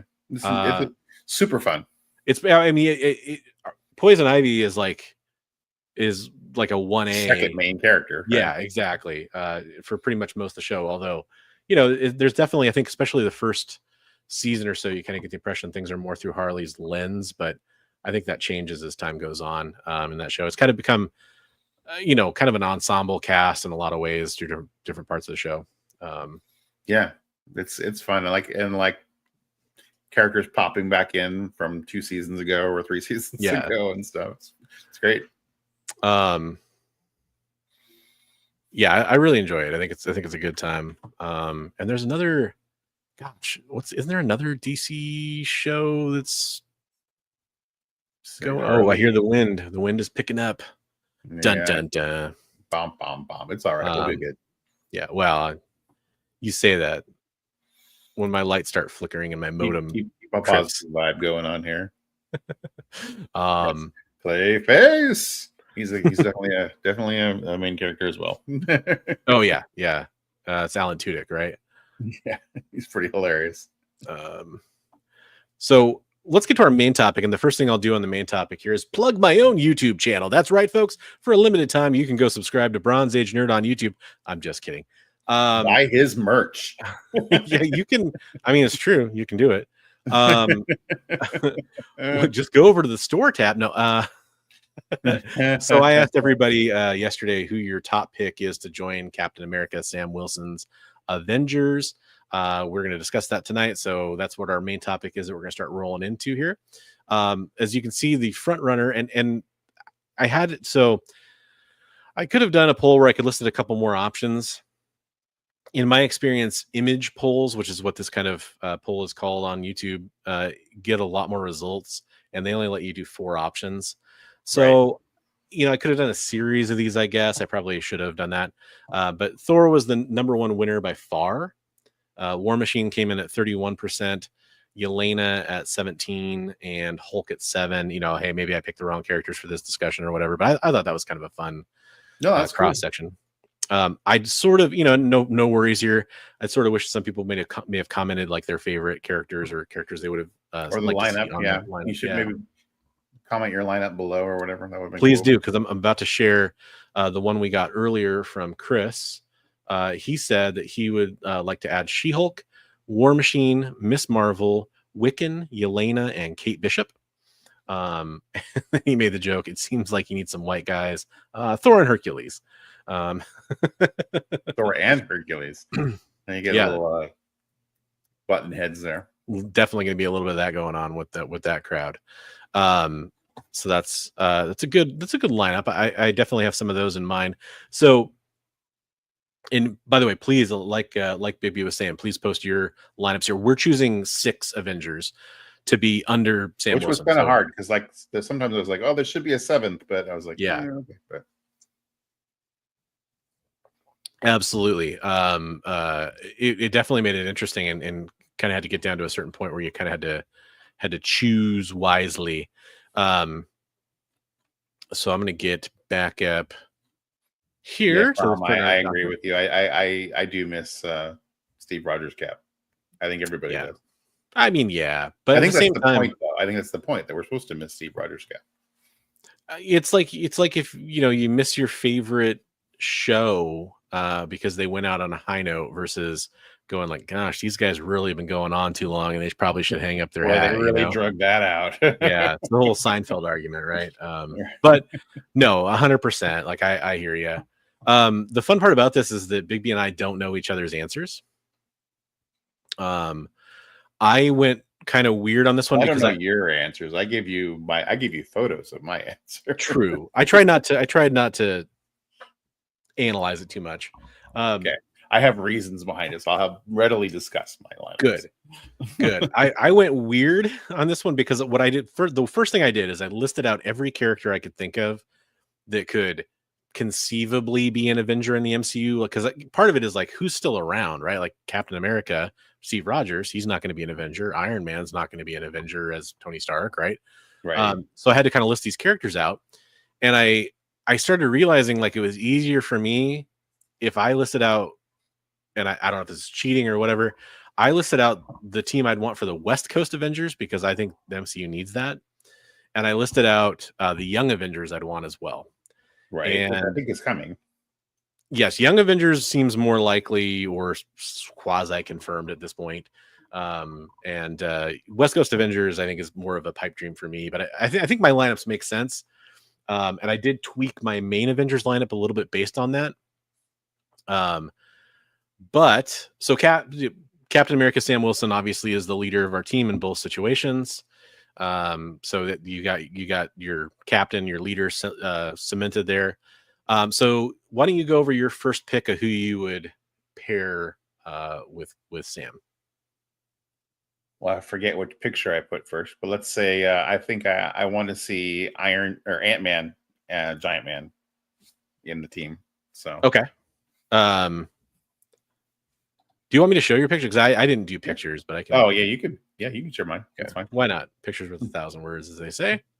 People like pictures. So yeah, no, I think Ant-Man, Giant Man, he deserves to be on the team. That guy's huge. No, I'm just kidding. I love Paul Rudd, and I think he'd be a great addition to the team. So there's my first member of my team. Is he on your team as well?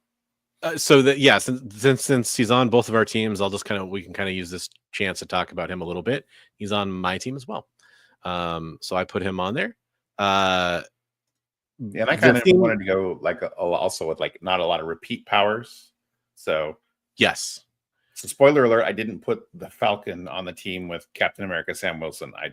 Even though he's probably going to be on that team, but I think maybe he'll be the man in the chair kind of thing. But who needs two guys with wings that do basically the same thing? May I interest you in this movie called Captain America: Brave New World? Yeah. So Ant-Man is on my roster as well. So this will kind of reveal to you my lineup in a lot of ways. I tried to go as much as possible for a quote unquote classic Avengers lineup. Okay. So I'll kind of, piggyback right off your Ant-Man pick. I know this one isn't on your list because I do have it up on my screen now because I'm showing the pictures. I actually have Wasp on my list as well. Oh, okay. And even though it's not the same Wasp that was on the original Avengers lineup in the comics, I think that having Ant-Man and Wasp there, the part that I didn't like about doing that is it did sort of overlap power sets a little bit. Right. Then again, Ant-Man I feel like has been doing a lot more of the Giant Man stuff. Right. Especially in big moments like Endgame or the end of Ant-Man and Wasp, that kind of stuff. Quantumania, Civil War, a lot of Giant Man stuff. Yeah. And then Wasp, she kind of brings she has the flight stuff going on, and she kind of brings a I guess like a snarky attitude that I kind of like, that I think kind of balances things out from that personality as well. Right. She's also an experienced member. She's seen a lot of action throughout the MCU, so I think she kind of brings some experience to the team as well. I'm trying to pull up my pictures so I can remember my list. Oh, I got you. Well, I mean, I could put who you have first here if you want. Oh, okay. Yeah, I have Hulk. There we go. So Smart Hulk, Professor Hulk. I'm thinking we're probably going to see him on the team. But yeah. So Okay, I'll say a little bit of why I picked my team the way I did is that I think that they're going to want to have a payoff for Avengers Doomsday, and I think they're going to want to have as many characters that recognize Tony Stark as when he takes the mask off of Doom, and they're going to realize that that's the same guy, that he looks just like Tony Stark. So that's why I picked a lot of the characters. I wanted them to have previous interaction with Tony Stark. Son of Chrome, to answer your question, we are just doing the MCU characters specifically for Anthony Mackie's Sam Wilson kind of Captain America Avengers team. That's just a Madison lot of has seen some things. She should be part of the team. Like, oh my God, for real. Like my friend Jessica, that's Jessica with a Y and not where you think. That's where she was saying it. Yeah. Wasp has led a lot of Avengers lineups, Dan. So yeah, yep. I can see that. Yep. Absolutely. And here I'll kind of get, so Hulk is on my list. Originally I had She-Hulk on the list. Okay. Because my argument there is Professor Hulk, Smart Hulk, whatever you want to call him these days in the MCU. He goes by Smart Hulk, I think, in the MCU, right? Yeah, I'm not sure. I'm writing our teams down here, so okay. He seems to be less of a combatant these days, right? More of like wanting to be. I mean, he's kind of gravitated towards the Bruce Banner side of things, and so originally that's why I picked She-Hulk. And there's actually part of my reasoning was that Tatiana Maslany came out in an article recently saying that in an interview that she wants to be more of like an action. She wants to not just do the comedy stuff when she comes back as She-Hulk. She wants to kick some butt, she basically wants to do some of the action stuff and some of the serious stuff as well, like she doesn't want to just be two-dimensional. By the way, props to her for saying that. I think that's a good self-aware kind of thing to point out. But I ended up putting She-Hulk on my West Coast Avengers team because she's in LA. Oh, that makes sense. See, and I didn't have that regional restriction on my team. I was just kind of going with, like I said, people who knew Tony. Yes. No, and that makes perfect sense. I'll also say that I had War Machine on my list as well, and I ended up putting him on the West Coast Avengers because he had a lot of experience on the West Coast Avengers and comics as well. So, spoiler, I have War Machine on my team, which is probably a pretty good same reason. Rhodey's got the relationship, the history with Tony. It's spades, 100%. Yeah. So I think that would be a big dramatic reveal, and so so I have him on the team, and I think he's a great character. I wanted that Iron Man kind of representation on the team. Yes, tech guy. So I mean, Ant-Man's kind of a tech guy as well, but and I guess they're not really like the genius level kind of characters though. So, but I do have a genius level character later on. Well, and I mean, we've both got Hulk on there, so there's a Hulk is genius level. Yeah. For sure. And especially in that iteration, so I think that makes a lot of sense. Yeah, for sure. So War Machine is solid. Like I said, for me, because I'm doing the West Coast Avengers too, because honestly, I'll kind of, I won't just do it piece by piece. I'll tell you my West Coast Avengers lineup once we're done with our Avengers lineup, and I think it makes a lot of sense. Because I know Chris just mentioned Shang-Chi.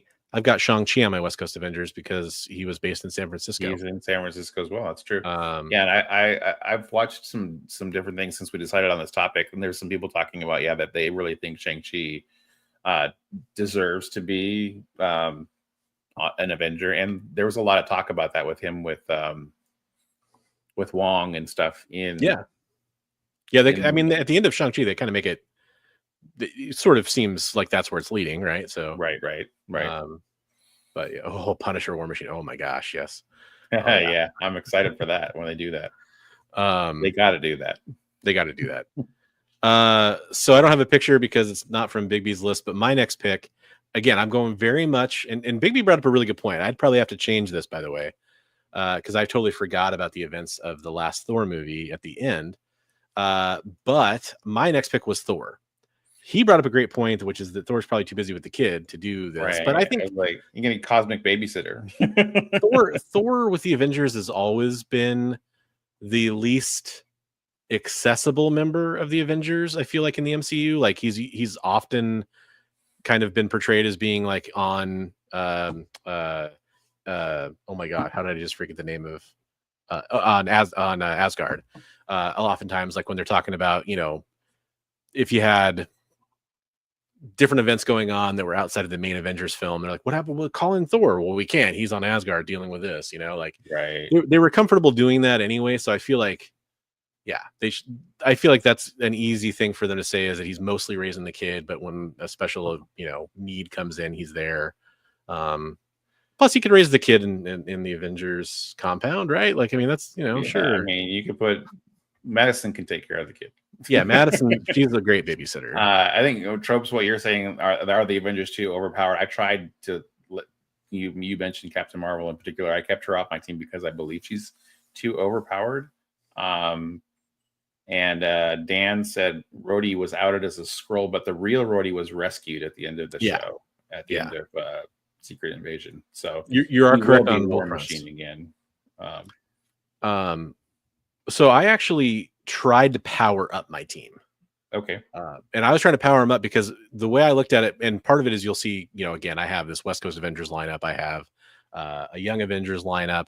We have the Fantastic Four coming. Obviously, they're from a different reality, but we have to assume after the events of Secret Wars. Don't jump the gun. You're on 5. I'm on 4. So. Oh, I'm not jumping the gun here. I'm just saying that so Thor was your power up. Is that what you're saying?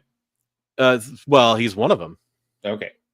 But I'm just saying that I think that they need some heavy hitters, because they've got to be the people that you call in when Galactus or Silver Surfer shows up, or when another Thanos comes along. They're kind of like more your cosmic threat intervention team. Like I feel like at this point. So I didn't want the one that's specifically the opposite of the Yelena says in the trailer for the new Thunderbolts movie, like, wait a minute, none of us can fly. We can all punch and shoot. Right. I kind of wanted to avoid that on purpose. So you're at 4, I'm at 5. Is that what we got? Yep. Okay, so who's your 5th that you want to talk about? So my 5th member, because he's not busy being Sorcerer Supreme, I picked Doctor Strange. I think we need the mystic element, somebody who can handle the mystic arts. And so Doctor Strange, if he's too busy, I guess maybe they did allude to Wong maybe being, so then we can drag in Madison as a side character. But so I think Doctor Strange would be a great addition to the team. I loved in New Avengers when Doctor Strange was brought into the team, and then we got Brother Voodoo, who became Sorcerer Supreme. So that was pretty cool. See, I feel like part of, by the way, I made my list the day before I saw the Young Avengers or the Strange Academy wasn't being made. But in my head, I'm kind of thinking like maybe he'll be too busy with that when I made my list. And I was also thinking like literally we see the Multiverse of Madness stuff. He's going to be running around with Clea now. There's kind of like this, multiversal threat kind of thing that he's kind of seeing coming in his timeline. I kind of thought he'd be too occupied to be part of the Avengers right away. And I also thought Strange, to me, for me personally, I've always enjoyed Strange being the guy that the Avengers come to, at the Sanctum Sanctorum and ask for help and for guidance and that kind of thing. And that's just me. He's obviously super powerful and probably one of the people who could have, soloed or stood up to Thanos. He's super powerful, but he's not as powerful anymore in that he doesn't have the time stone. Right. That's true too. You're right. And I thought about that the other day. I was thinking like the whole, from the first Doctor Strange movie, the Dormammu I've come to bargain thing. Mm-hmm. He doesn't have that over Dormammu anymore. He doesn't have the thing where he can hold him in an eternal time loop. True. Like, that's kind of scary. True. I think your math might have been off on mine, by the way. So I've got Ant-Man, Wasp, Thor, and Hulk. I've got Cap, or we both have Cap. So that's he doesn't count though. He's not one of the 6. Oh, he was one of my 6. Oh, 6-man team, including Cap. I had Cap as one of my members. No, you've got 5 plus an extra bonus picture there where you went a couple different ways. No, where I said I could swap one of these out because I had too many dongs on my team. Oh. Well, okay, fair enough. Sorry, I'll let you kind of think about that for a second, because I will say I put in the last. I'll put it this way, because I just talked about her. I put in White Widow. I put in Yelena on the team. Now I'm really hesitant about that because I feel like Thunderbolts might completely change that around with what she's got going on, probably. But I did want to stick pretty close to a classic Avengers lineup, and obviously Black Widow herself can't be around for that. So I thought, well, hey, why not White Widow instead? It kind of evens out that lineup a little bit. So she was my 5th character. Well, you can take off my second set of photos there. I had Thor. If they can find out a way for him to not have the kid with him, Thor would be also another person who knew Tony. For sure. Would be a good addition to the team. Do you want to? You can see it backstage. Should I do that one next for you? Yeah, that's my next one after that. So yeah, that's my other genius. So my other genius is going to be Peter Parker, because the heart-wrenching relationship he had with Tony and all of that. So I mean, like, how you reveal Doom to be Tony's face, then there's going to be a massive reaction there. So so I had Spider-Man, and I think that'd be really cool because they don't even remember. Nobody remembers he's Peter Parker. Yeah, that's true. So I think that would be a really cool addition to the team. I love the character. So I mean, Tom Holland has done a great job. I saw something over YouTube just before we came on that they're talking about launching Spider-Man again. I'm like, no, don't do that. That's so weird. Like, you're in a weird spot to do that, because I think that you're primed to bring in. You could make the argument that all the Tom Holland Spider-Man stuff. It's so funny because I loved how they didn't do an origin story for it, and yet, really, with where he's at right now, they've kind of done the beginning arc of what Spider-Man's career usually is in the comics. And you're kind of launching into the next phase of his career and kind of where he goes from there, because I feel like you've kind of handled some of that basic stuff that happens up front, with May's death kind of replacing Uncle Ben's death in a lot of ways. Right, for sure. So you got that Parker angst now. Yeah. We're gonna have to go back and read through some of the read through some of the chat here after we get done with our team, because there's a lot of great discussion going on. And we will get to all of it for sure. I would want to point out one thing, Dan. Michelle Pfeiffer was not Clea. It was oh my gosh, Charlize Theron, wasn't it? Yeah, Charlize Theron. Thank you. I couldn't pull a name for a second, but Michelle Pfeiffer was Janet, right? Yes. Yeah. For a second, I blanked on her name too. But yeah, we'll definitely get to everybody's comments on the lineups here in a second. My last member is Captain Marvel. And again, I was going for a strong, tough team, classic characters for that cosmic threat. By the way, I love Bigby. I love your kind of like connections to Iron Man theme that you got going on. It's great. I just try to put a little bit of thought into it that way. Like, okay, we're going to be going into Doomsday. And I didn't think my team should be, I mean, that team is pretty powerful, but they got to lose, right? They got to lose at the end of Doomsday. So good. So this is exactly what I wanted to kind of talk about. Awesome Sauce brings up this point. So especially for my lineup, where are the street level characters? What? No Daredevil, and I don't even have Spider-Man. Who's often kind of like the king of the street level characters in some ways, although he can definitely punch above that weight class. That's it for me. The Avengers shouldn't be street level heroes. Right. No, that's what we were talking about. That ecosystem of characters. We've got the Avengers, who are the big, national and cosmic threats, and then we've got. You've got Daredevil and Spider-Man and Luke Cage. These guys Luke Cage, who can hold his own on the Avengers, but all these guys that are, or even Iron Fist, I guess, but or Jessica Drew, even Jessica Jones. She was apparently an Avenger for a little bit, right, or something, or she attacked the Avengers. She attacked the Avengers in the comics. I think she was both. Yeah, but I think there's a whole ecosystem of levels of characters. So we have the Avengers level, we've got the street level, we've got the Marvel, the stuff that's under the radar, the horror level, the dark, in the sewers, in the swamps, don't know what's going on characters.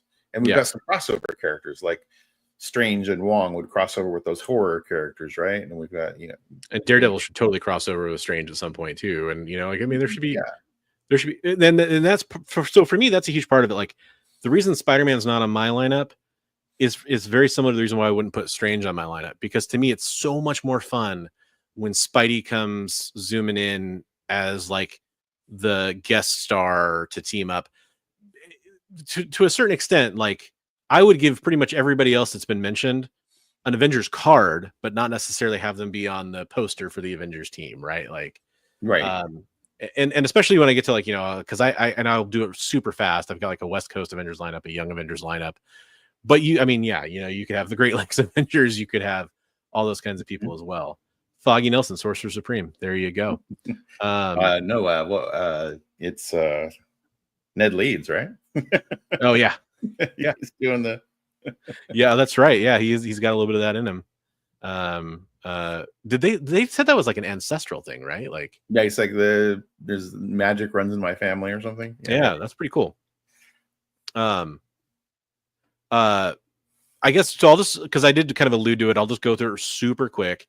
My West Coast Avengers were Hawkeye, and I mean Clint Barton Hawkeye, War Machine, She-Hulk. Hawkeye would be also another character that knows Tony. He could definitely cross over. Totally. And then that's why. So, and that was my justification for not putting him on the Avengers.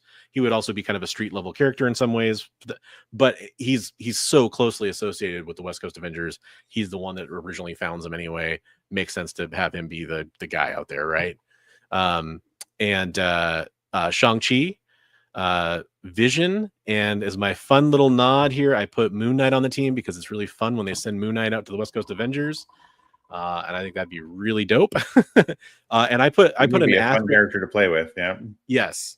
And I did put an asterisk character on there because technically he's not introduced, but he does have a project coming to the MCU. I believe it's officially announced. I'm pretty sure. Wonder Man, right? Wonder Man. Yeah, exactly. Yep. So another classic West Coast Avenger. We got some lineups coming in. And then I'll go through my Young Avengers lineup and then we'll get to the chat. Young Avengers, I had Kate Bishop leading the team. Miss Marvel, Ironheart, Stature, which is Cassie Lang, Wiccan, and so I kind of put in the last spot 3 characters we don't have yet. I think it makes a lot of sense to put Hulkling in there. It makes a lot of sense to put Iron Lad in there. It makes a lot of sense to put Patriot in there. We technically don't have any of those characters yet, but I'm sure you could easily introduce one or more of them with the Young Avengers. I think most fans would want all 3 of them, but I was trying to keep the lineup kind of reasonably sized. Hulkling is I would argue that we saw Hulkling at the end of the Agatha All Along, where the kid was drowning and he put his brother's soul into the kid. Oh, he's probably a Skrull. Yeah, interesting. And, yeah, I didn't think about that. That's a good point. So we probably saw Hulkling unknowingly. But. Oh, and Jay, so you kind of bring up a good point here too. You said you think they're going to use Scar. There's some really interesting characters like on my list. There's some characters we talked about, super powerful characters. So Scar's on my list. A lot of people don't think about him. I don't know whether or not the Agents of S.H.I.E.L.D. stuff is considered canon at this point. I don't think a lot of people do. But like Robbie Reyes, Ghost Rider, was introduced in that team, or in that show. Quake, Mockingbird. They're probably going to do different versions of those characters, obviously, but they could be part of it. But the one that I thought was most interesting for powerful characters is Gia from Secret Invasion, which we talked about earlier. Right. She's got like super amazing OP powers, and we don't know what's going on with her. I didn't include any of the Guardians. I didn't include Adam Warlock. I figured they're kind of off doing their own thing. I considered Peter Quill because he's on Earth right now, right?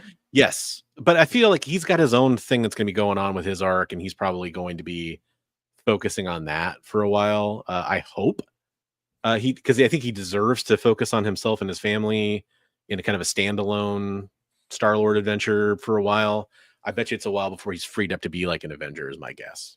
We all know the Avengers lineup's going to change pretty much every film or whatever anyway. So, yeah. Yep. There you go. The Comic Tropes is predicting a nice little hookup between Scar and Nick Fury. There you go. Yeah, okay. Bang one out. All right. So we should probably discuss everybody's lineups they brought up real quick. So my unrealistic lineup. I kept saying to you, I want a blue furry beast in there. It'd be fun. It'd be so much fun. I think that's a really good one. And then I said that's not unrealistic enough, and he put in Scarlet Witch, which I thought was pretty. I put in Scarlet Witch. I put in the original Steve Rogers. I put in Tony. I'm like, okay, here's unrealistic for you. And there's so many characters people I know are going to mention. Another one you kind of had as an alternate from one of your positions, Shuri. I think Shuri is going to be too busy doing her own thing again. She give another her an character Avengers who card. Tony though, right? She's met Tony. Definitely. So, definitely. I mean, yeah, I put that because I said my original team. I told you, I'm like, my original team has too many dongs, so we can switch out Hulk for She-Hulk, and we can switch out Shuri for Doctor Strange. I agree. The Outer Space Avengers should have Cosmic Ghost Rider, but they probably should introduce Ghost Rider proper before they do Cosmic Ghost Rider, because Groot, it's already confusing enough. Let's just take all the Guardians and put them in the Cosmic Avengers. Yeah, and that's kind of in my head. That's kind of how it is in a way. Right. More Human Torch, that'd be fun. We need to get. We don't really know how the FF stuff's going to shake up. I have a good idea in my head how it could go. Like, I think we're going to get them in their standalone movie. The whole Secret Wars thing is going to happen, and they're going to get brought into the MCU. That's what I think is going to happen. But I put that in my trailer. I was like Deadpool and Wolverine. I'm like, yeah, and X-23. It's like, let's throw those on the Avengers. And I think Wiccan is going to step up for the Young Avengers. I can see that happening. Never apologize for your typos. You're all good. You're all good, buddy. We appreciate every little message you put through, buddy. Yep. Awesome sauce. You are awesome. So Dracula says his Avengers are Thor, but he's Hulk-sized. Wolverine, but he can also fly. Spider-Man, Hulk-sized with 8 arms. Captain America, but he's Hulk-sized and Canadian. And Hulk, who's Hulk-sized and on fire. I wish you would have said that Hulk-sized was like Ant-Man sized or something. That would have been great. Hulk, but he's Ant-Man sized. So you're going with the total Elseworlds version. I mean, we've had 8-armed Spidey and or 6-armed Spidey, right? Yeah, doppelganger. And or when when Morbius first appeared, he tried to cure himself of his powers, right? And he ended up getting 6 arms and 2 legs. But they refer to that version of Spidey as doppelganger, I think. Oh, okay. At least maybe that's just what they call figures or whatever of that. You sure you don't want Ruth as your cool short Black Widow? I don't know how I feel about that character yet. Sabra, basically. Sabra, yeah. She had some great lines. I liked a lot of what she had to say. Yeah. And I don't want to get too spoilery, but she's obviously in the movie. Yeah, I enjoyed the actress that played her. I thought, yeah. But I guess I could say this without being a spoiler. I have a feeling she's in her position that she's going to be in, kind of alongside. There's kind of a void of like a Nick Fury spy government agent right now, right? So I think she's kind of filling that role. Not really Nick Fury, but more of like that spy kind of role. I think we're heading to a lot of different teams being built. Is what we're going to see. Yeah, I agree. Captain Canada, aka the Maple Slayer.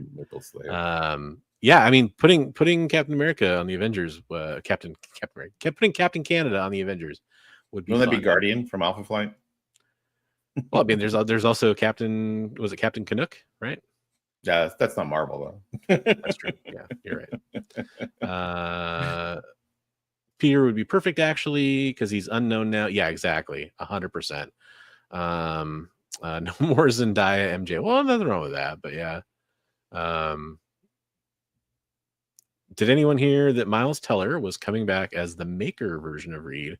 Is that confirmed? Oh man, I hadn't heard that. Oh, I hadn't heard that, but that's interesting. Yeah, very interesting. Perfect entry point for Secret Wars for Parker. That's true. If they did want to do a new Spider-Man, if they want to do a new Kang, if they want to do a new blah blah blah, you insert thing here. This is kind of they're coming up on their perfect opportunity to do it. Oh, we're definitely going to get Miles. It's going to come out of Secret Wars, right? So. Right. Yeah. Marvel or Marvel? I definitely meant Captain Marvel. Look, I'll just straight up say it. I know that Captain Marvel, not the most popular character with a lot of people, but look, I'm wearing my Rogue shirt, folks. I want Captain Marvel on the team, and I want her to get depowered by Rogue. Oh, there I want that to happen. You can see that. So that we get the reason why Rogue has the flight powers and everything else, right? That I want that happens, comic right? accurate, comic accurate-esque introduction of Rogue, at least in those terms, because I think that's a big part of her character. And I honestly bet that Brie Larson would probably be happy to take a break from the role for a while, or at least be able to do the role in a different way, right? Right. So it could have different consequences for Captain Marvel too. Like be almost like a Sharon Carter kind of character or something. Yeah, or maybe she could get like a slightly different power set and just do like kind of a Warbird run, or I don't know. You could do a lot of different things there. I'm not saying you got to totally take out Brie Larson, Captain Marvel. I'm saying I'm okay with it, but I also, if she's around, I want her doing stuff. Like the whole Captain Marvel is off in space just doing random stuff that we never hear about thing is getting old to me. There's more important things going on than just the stuff here on Earth. I got to be in space. Yeah, and I think that personally, I'd rather see her be like, a couple of these things probably wouldn't have happened if I was around. Maybe I should stick around and just kind of take care of Earth for a while too. Right. I mean, that's kind of what they do with Thor too, right? It's like, I've got to take care of things in Asgard, so yeah, but now we don't have Asgard anymore. So true. Yeah. It's definitely a very different situation for him now. Dan can't wait to see. Oh, go ahead. We do have the tree, the world tree, at the end of Loki. So I mean, Asgard can come back. Absolutely. Dan can't wait to see Mike Coulter back as Luke Cage. I did enjoy him as Luke Cage. Yeah, I one of the news articles I cut for time was kind of talking about some of the reasoning why we haven't seen Jessica Jones and Luke Cage and Iron Fist back yet. I'll paste that into chat for those that want to read that. I just didn't have time to kind of go over it, but I'll paste that in right now so everybody can kind of saw something that said that Marvel has acknowledged that's all canon now, though. So yeah, they've slowly backtracked their backtracking on the Netflix stuff, basically. I think they can kind of still, I think they basically are at where they can still kind of pick and choose and say certain things didn't happen, because I think some things from Daredevil are going to be different, is kind of what they've alluded to, but the show itself for the most part happened. It's in the right. I mean, we've got happy-go-lucky Daredevil down in San Francisco with She-Hulk, and then we've got this brooding, I want to kill everybody Daredevil in New York. I mean, what's going on? Yeah. Comic Strip says the street level character is the viewpoint character, the aspirational one that can hang at that level. That's true. It's true in a lot of ways. I think for the Avengers, though, for the MCU, as opposed to a comic book, where I completely agree with you, I don't know if we really need a street level character to kind of be our eyes anymore for who the Avengers are. I think in some ways you could argue that Sam Wilson's kind of that character in a little bit, as we're going to see him kind of start up this new team. Hawkeye's always been kind of that character too, in a lot of ways. But in a comic book, completely agree with that. And I also love in comic book team lineups having a character who's human or peak human, which they sometimes would call it back in the comic books, because they're like athlete level humans or whatever, kind of your Black Widows, your Hawkeyes, that kind of stuff. But I don't think it's necessary in the movies. Maybe that's just me. Figure drawings lineup: Squirrel Girl, Spider Ham, Dupe, Rocket Raccoon, Paste Pot Pete, and Dazzler. The only problem is we don't have most of those characters yet in the MCU, but it's a great lineup. I think it would be a great Lakes Avengers lineup for sure. Tropes came with his team. Nick Fury, Echo, Falcon, Scar, Hercules, and Druig. Okay. Gosh, did Druig? I thought he died. No, he made it through. He's one of the Warriors 3, right? Wasn't Druig one of the Eternals? Oh yeah, no, he is one of the Eternals. That's right. I don't know which ones made it. One, kind of, right? Man, I don't remember that now. So, and I guess the elephant in the room is Falcon. We kind of both talked about it. I think he'll be on the team, so he'd probably replace, I don't know, White Widow or Captain Marvel or something like that on my lineup, because he's almost guaranteed to be there. He might be right. He might be. But why? Yeah. Namor, Spider-Woman, again, who we don't really have, Moon Knight, Mr. Immortal, Machine Man, and Hyperion, who we don't have yet, although who's rumored. Hey, Sydney Sweeney It's Spider-Woman right there. But she's not. We had to drop Sydney's name somewhere in here. Yeah, it's true. We're contractually obligated. We have a sponsorship from Squatchbox where we got it. No, we don't really. Squirrel Girl can babysit Forest Kid from Love and Thunder. There you go. There we go. I like that idea. Let's see here. They're giving you Scar. Let's see if we can tell some of their lineups. I'm going to kind of zoom ahead a little bit just to get to lineups. Dan said Deathlock, Quake, Reyes, Ghost Rider, Mockingbird, all awesome from the Shield show. I agree. Yeah, for the most part. I mean, you could kind of reinterpret some of those characters for the big screen because I think some of them, like Deathlock, probably deserved a little bit higher budget look to him and that kind of stuff. But I mean, you know, they were working with a TV show budget. Quake, phenomenal. Bring her in, as is pretty much. Reyes, they did a really good job with. Mockingbird, they did a really good job with. Blue Marvel would be cool. Yeah, we need Blue Marvel, period. I remember when a lot of people thought when WandaVision was out that Blue Marvel was going to come in and be the one that designed the vehicle to get into the bubble with, and they were all disappointed when it was just some random like scientist. Thor Carol romance. I never thought about that. That'd be interesting. I think it's too soon after losing Jane for Thor, though, for somebody who's lived for such a long time. Right. Ryan Gosling cast as new Ghost Rider. I have not heard that. Yeah, they say they don't consider the show canon, Agents of S.H.I.E.L.D., Awesome Sauce, but I feel like it's a slippery slope with them making the Netflix stuff canon. He wants an 80-year-old Nick Fury hobbling around on screen. So Gilgamesh and Ajak died in the movie. In the Eternals. Okay.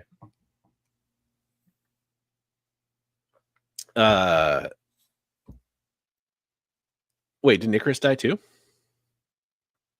And no. Athena? Oh, wait. This says, yes, Icarus died in the Eternals. Wait. I thought Athena died too. Icarus flies away. Okay, it says Icarus flew into the sun. Well, yeah, of course. And he's got to live up to his name, right?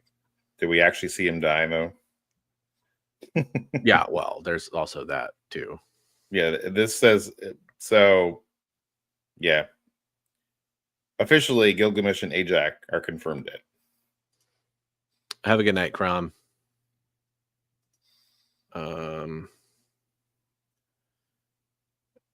You also want to add a pack when Cammy is Rogue and Secret Wars. Is that too much to ask? I don't know, Camia.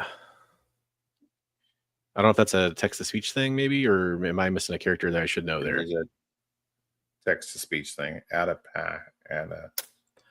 What is he saying? Anna Paquin as... Oh, that would make a lot of sense. That actually, I'm sure that's what he meant. That good call. Wait, don't we have to have Thor and Deadpool? Well, right. I mean, so coming out of Deadpool and Wolverine, people talked about that scene a lot. Am I the only one that thought that was just a joke about Thor Ragnarok? Yeah, it was the gag from Thor Ragnarok. But I mean, I'm sure they could still do it and have it pay off as like a joke, like mini films later. But right, they could. Yeah, but it could just as easily be the thing where Deadpool thinks it's funny to pretend he's dying and make just like he did at the end of Deadpool 2, right? She-Hulk, Yelena, Miss Marvel, Jessica Jones, Kate Bishop, Wanda, Cersei, and Madison. So going for the all-female team. A-Force. It'd be a fun lineup. Wanda's back. Yeah, well, yeah, there's that. I mean, but why was Thor crying? The Eternals can all come back. Yeah. They're all robots, right? So yeah, apparently they're biological robots. Aren't we all? Anna Paquin from Fly Away Home, not Rogue. Have you seen? I saw somebody was talking about there's that thing called the Rogue cut for Future Past, the movie. Yeah, because it has added scenes and dialogue. Yeah, she was kind of infamously cut from the majority of the film. So it was way better. I hear that a lot. Yeah, I think I kind of one of those things where people are kind of clamoring for it, like the Snyder cut, though. Hey, before I show community art real fast, well, I mean, comments will still keep rolling in. I'm sure we'll kind of get back to it a little bit. But for all your input, though, we appreciate it. Oh yeah, 100%. And we're, if you're watching this on the rewind or you want to leave a comment afterwards, we'd love to hear about your Avengers lineup. We are going to do like a comic version, probably not right away because we just did the MCU version, but we'll do like an ideal X-Men lineup, not just for MCU stuff, but might just be in comic books. We might do a draft. We're kind of playing around with some of these lineup ideas. We'll sprinkle them in. We won't do it like week to week to week because that could get a little old, but we'll sprinkle those in. We thought of a lot of fun ones we want to do. So tropes. dare I even look? Falcon Uatu, Stone Cold Steve Austin, Blue Beetle, and Sam Jackson. Blue Beetle. As long as Sam Jackson's on there, he's happy. Avengers 316. Oh God. I'm not even a wrestling guy, and I love it. So I gotta share our community artwork, which we're gonna talk about. Before I pull up the community artwork, I do want to point out that we have another show coming up on the EXP tomorrow night. Again, you could be watching us over on the EXP right now. If you're not subscribed, I do recommend doing that. Link is in the description below. But tomorrow you can also catch Kicking It with Henri. That's Henri Compin. He's going to have a live claim sale show going on at 10 Eastern, 9 Central, which would be 7 Pacific. Oh my gosh, I believe I nailed all the plugs for tomorrow night's show. Folks, collect your winnings. Will be released for now. My exploding collar pops off. Here's some community artwork I want to make sure we highlight because we got some awesome artwork again this week, as we have every week for the last few weeks. I'm so excited. Remember, if you want to get your own community artwork featured on the show, literally all you got to do is send it to us, and we're going to feature it on the show. So you don't have to be professional. You don't have to be at any kind of standard.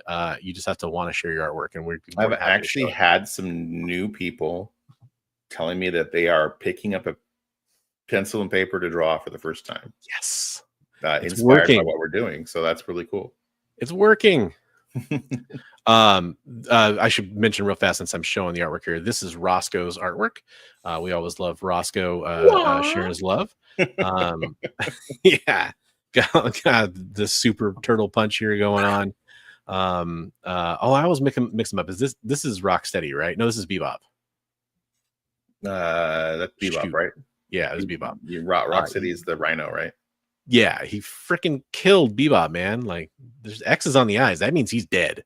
He killed Bebop with one punch. He's one punch man. One punch turtle. Excellent work, Roscoe.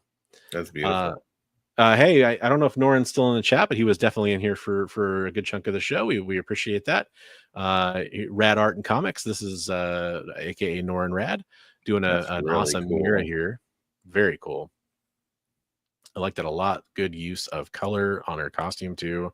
Thank you to all you guys that I hit people up every week that have previously submitted anything new you want to show. And thank you to all you guys who respond. I really appreciate it. Very cool. Liked it a lot. This was from James, aka RD Musings. Yeah, he said he's doing there's a challenge, a panel a day challenge. He's nerdy musings. He's the guy who does the podcast show, right? But his IG for his art is RD Musings, and so that's why I wanted to mention that, because I figured it'd be easier to find him that way. Yeah, so he's doing a panel a day challenge, which I was like super impressed. He's doing like a nice high quality panel, as well as living his regular life and doing a job. And and I just want to read this for people that need help reading that. It says, while the hero didn't consider himself philosophical, he followed a principle that could be considered in the same vein. When confronted by unabashed evil, stand strong and face it with all your might, which is a great quote there. Like that. Yeah, I think he's writing that as well. Yeah, that's really cool. So a good challenge. Really, really cool. Yeah. Which I reached out to one of our friends, Bleecker Street, and to see if he had anything he wanted to show. And he told me he had just finished writing something, and he's got working on it, and he's going to be doing a Kickstarter. So that's pretty cool. Yeah, I'm definitely going to make sure that we pop that up when it's ready to launch. Yeah, I heard him talking about the other night. That's cool. This is from Headless Hammerhead. This was a kind of a homage to that Iron Maiden cover right there that you see in the top corner. He kind of overlaid that so you could see it with cool. Kermit. I know he's a big Iron Maiden fan. I'm not super familiar with all their stuff, but very cool. It's a great homage. Yeah. Hey, see you, Awesome Sauce. Thanks for being here. Have a good night, man. Appreciate it. You have a great week as well. This is Eric, SideQuest Comics. This is fantastic. Yeah, it's beautiful. Watercolor and pen and ink. Gives me Okami vibes. The game Okami. It's beautiful work. Love it. This is one of the ones that I kind of literally went. There's two. I mean, hey, look, they're all great, but there's two this week that really made me just go, wow. And this was one of them. Yeah, it's really nice. Good job. This is phenomenal. This is from Elliot Wright. Yep. Speaking of Michelle Pfeiffer, get the Pfeiffer Catwoman. Really did a good job there. Yeah, his work is amazing. Yeah, really captured that well. And then this is from Dominic Gomez. Excuse me. Yeah, I love the fisheye effect he did on that. The buildings and everything kind of warping. Yeah, even on the characters, because of the arms perspective is like that, and the legs there too. That's phenomenal to keep that perspective all kind of in mind when you're doing this. Yeah, it's really cool. Yeah, and I like the color palette too, kind of like the sunset kind of dusk kind of thing going on there. Yeah, you guys check him out. He has a webcomic and everything else. So he's on Instagram. Try to zoom in on the art there a little bit more for you. Very cool. And then this is from Dan Kelly, and I'll do the same thing earlier on this one.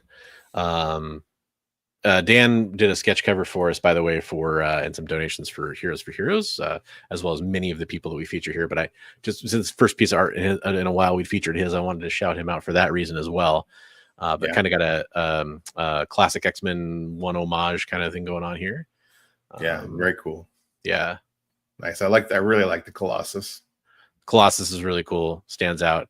The Storm and Banshee really got my attention there too, with their kind of the wings, I guess, and cape. Colossus just looks so menacing there. Yeah. Yep. Love it. CJ Design coming out with Joker Batman love there. Kind of a little 50 Shades of Grey going on, maybe. You got the hypodermic needle with the creepy goodness toxin. That's really good. Good job, CJ Design. Yeah, very cool. Go give him a follow on IG as well as all these artists. And then this was the other one. Drac, if you're still in here, good job, man. He's like, this is a little different. I was like, holy crap, that's cool. Dude, that's straight up. That would sell like hotcakes if that was a variant cover. Yeah, that's really cool. Good job. Good job, everybody. Thank you so much for submitting. I really appreciate it. And again, if anybody has stuff that they want to send us, we would gladly take a look at it and get it on the show. And oh yes, absolutely. Dan says, did you see the recent Dan Panosian covers for the current Catwoman run? I have not, actually. I'm gonna go check those out though, because I'm very curious about that now. I like Dan Panosian quite a bit. I like Tropes' lineup: War Machine, Bigby McFly, Sergeant Slaughter, an Amazing Spider-Man 2 version of Green Goblin, D's Nuts. My favorite part about that is D's Nuts. Bigby McFly and Sergeant Slaughter. Interesting. Oh, this reminds me. Did I send you that Wicked reel? Yes, that was hilarious. My gosh. I wish I could remember the name of the account, but there's a great reel where they took Wicked and they overdubbed it over a scene from Norman Osborn, Tobey Maguire. The Tobey Maguire Spider-Man movie with Green Goblin. Oh my god, it was funny. Goblin is playing the part of the witch. The witch, singing to Peter. It's hilarious. Oh my god, it was just so good.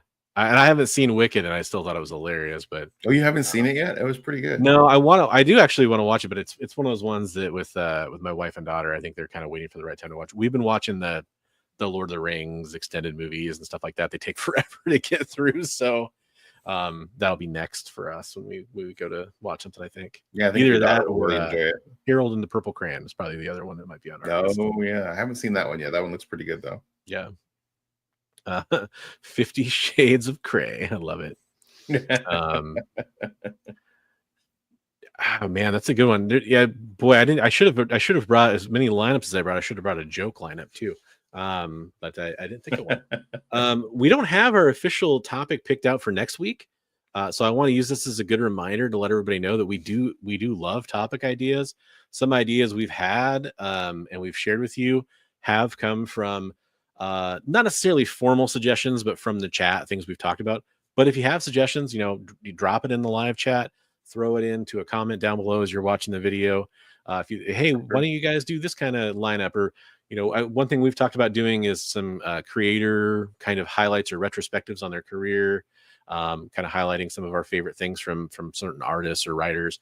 So we have some of that kind of content planned. But if there's stuff you want to see, or certain comics you want us to talk about, or certain creators, or certain themes in the comic book collecting world you want us to talk about, we'd love to hear about it. I think that would be awesome. You reviewed a movie by the Wicked director for the next trash movie Bonanza. Jorge Corona joined to discuss Step Up to the I think it's supposed to be the streets, right? The streets, the streeters. But yeah, that's really cool. I love trash movie Bonanza. My favorite today is still Madam Web. Guys, go check out Comic Tropes, and that takes place on his second channel, I believe, Comic Tropes After Dark. So go watch that. Topic: best non-superhero comic book movies. Yeah, that'd be fun. We actually talked about doing like best adaptations. Maybe we could kind of superhero could be fun. Do that too. Yeah. Love it. I'll write it down. All right. Yeah, I appreciate that. How about you, Bigby? You got anything coming up this week that you want to talk about in the old comic sphere? This weekend I just went up and handed off a large quantity of books to Future Past Vintage Collectibles, and they're going to be helping to move that. So I want to kind of promote them. You guys can find them on Instagram and on whatnot, and they're going to be selling a lot of my books for me. We're going to be splitting the proceeds. So nice. So give them a follow. They're good people. I think I told the story about he was here trading with me, and he was doing the grading of the books, and I was doing the pricing. And he opened up Daredevil 181, and he was looking at it, and he says, "You don't want to sell this to me." And I said, "What?" He closed it up, put it back in the bag, and he handed it to me. And I opened it up, and it had Frank Miller's signature in it. He could have just as easily just closed it up, said, "Oh, it's a near mint plus. What's the price?" But he was very honest with me and straightforward. So I think that speaks volumes about his character. And definitely, he's a cool guy. Definitely. Yeah, it's in a weird way, it's kind of sad to be praised for doing the right thing, but at the same time, like, it's rare. So, it's one of those things that's definitely an indicator of somebody who's doing things above board. Right on. So yeah, definitely check that out. Is that his name on it's on Whatnot too, right? Or does he do it on he's Whatnot, Instagram, YouTube. And then also that new one. What was the new one I was telling you about? Encore? Encore. Is that what it is? Yeah. I think that's what it is. I've never been there, but I don't think it's Envoy, which I think is the one that we were kind of mistaking. Encore. Yeah, it is Encore. Yeah. Which they have really cool, like they just launched comics on there. And their giveaways, like unlike Whatnot, like the giveaways are announced and you just hit sign up for the giveaway, and you don't have to be there when the giveaway happens. You can still win. I actually won a couple of Funko Pops the other day. Oh, right on. So very cool. So that's what's coming up there. Go check out Take the Time. I'll have an interview coming out soon. I'm going to sit down with Christopher Priest on Thursday and do an interview. I think I'm going to do that as a recorded interview and put it out on the channel. So if you have any questions you want me to talk or topics you want me to bring up with Christopher Priest, drop me a comment or get in touch with me and we'll talk about that. We're going to talk about his upcoming Vampirella and some other stuff in his career as well, too, of course. So CJ says, talk about why comic book fans turn the blind eye on AI. Man, I guess it'd be kind of an angle. I don't know if I completely agree with that, though. I feel like, if anything, it's kind of at the forefront of most comic book fans. Yeah, CJ, I don't know if you were here the whole show, but there's an interesting spot in the beginning where we were talking about James Cameron and the new Avatar film, and they're going to have a placard at the front of the movie that says no generative AI was used in the making of this movie. So we had definitely making a statement. Yeah. And then we definitely had a discussion around AI based on that too. But that's an interesting one. I mean, and I guess you could kind of make the argument like people who are vocal about AI versus people who just read comic books and don't talk about it. That's kind of true for a lot of topics, I guess. I'm taking some notes here. Chris also said what makes for a good comic convention. Yeah, and I was just going to highlight that. That's an awesome suggestion as well. So I'll put down the AI one. And I don't mean to be cynical, CJ. It's I think every time we talk about AI like as a topic, I feel like people almost kind of and this is what you're talking about, by the way. So I kind of understand that. They kind of almost roll their eyes because I think people think when it's going to happen, they kind of rehash the same things over and over. Now, hopefully, whenever we talk about something like AI, we try to bring up some new points or try to approach it from a new perspective. And I get that that's kind of in line with what you were just saying. So there's probably some juice in there to squeeze still. Absolutely. Absolutely. Well, we totally gave him the props for that. As we said before, no generative AI, which is not the same thing as saying no AI, as Mickey was kind enough to point out in the chat earlier, which is kind of the salient point we were talking about there, is that there is other kinds of AI out there, not right. Demonized by most of the population. Well, like we're saying, the AI is baked into a lot of things we use on an everyday basis. So, including the algorithm that probably led a lot of people to this video one way or the other, or to the channels or whatever, your maps feature on your phone or your GPS and stuff. I'm gonna do a rare shout out here for a video that has nothing to do with most things that we're talking about. However, I think it has everything to do with what we're talking about literally right there. There's a great channel I love called Technology Connections. He's been around for a very long time, does a lot of deep dives on forms of technology, things from LED lights to how dishwashers work to how a toaster really knows when your toast is done, all these different kinds of things. Super great channel. He did a very different kind of video for him recently where he talks about how and why algorithms are kind of ruining the internet, which is in his literally in his own words is a very shake your fist at the cloud kind of video for him to make. However, I think he's spot on in a lot of ways. And I think that absolutely a great video to go watch. It's about half an hour long. So fair warning, he makes very long videos usually. However, if you're willing to kind of watch it, at 2x or whatever you do, or, that kind of thing, or you just like long form content, I think it's a great video to go watch. So highly recommend. So to go along with recommending a video, I'm going to say, we're talking about people who are picking up a pencil and paper for the first time to do some artwork and have never done artwork. There's a video by, I forget if he has 3 or 4 T's, Matt, M-A-T-T. Oh yeah. He had a video about I tried drawing for, I think it was 30 days or 30 days or 40 days or 50 days, however many days. And he's like, and here's the progress. And it was really cool. It was a really interesting video. And I think if you're just starting out, he has a lot of cool insight to people who have never done any drawing before. Right on. I'll go check that out. Yeah. And you know what, CJ, I have to agree with you. People are very hypocritical about a lot of things, including that. So, yep, you're 100% right there.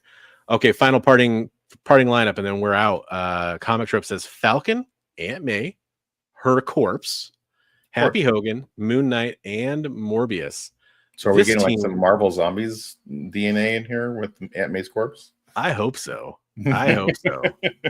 And I love like Happy Hogan and having to be teamed up with Aunt May's corpse. And I love Falcon just kind of in there as the one normal guy who doesn't have like something weird going on. I love Pretty much. He's the only. Yeah, that would be an interesting lineup. You got the Happy Hogan. We have the whole crush on Aunt May's corpse, right? He'd be like with his dead girlfriend the whole time. It'd be crazy. I love it, Chris. But on that note, we kind of went way over on time. Luckily, the power never went out. Yeah, and the power never went out, so I think that was the sign that we were supposed to keep going that long. That's right. And yeah, I hope everybody enjoyed the show. Again, we loved you sharing all of your lineups as well. Still make sure you do that in the comments because I'm sure we'll get back to them and share them if you do. Hope everybody has a great week. Hope everybody has an awesome time out there. Be safe, everyone, and don't forget to go read some comic books. Like, comment, subscribe, do all that good stuff. Can do all that fun stuff. Share your love of comics with everyone you meet. Because you never know where it may lead you.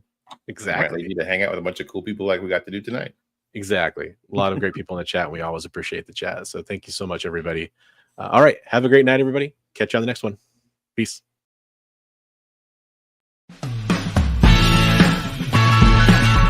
Join the party. Head over to our link tree to find all the links for everywhere the experience is all the time.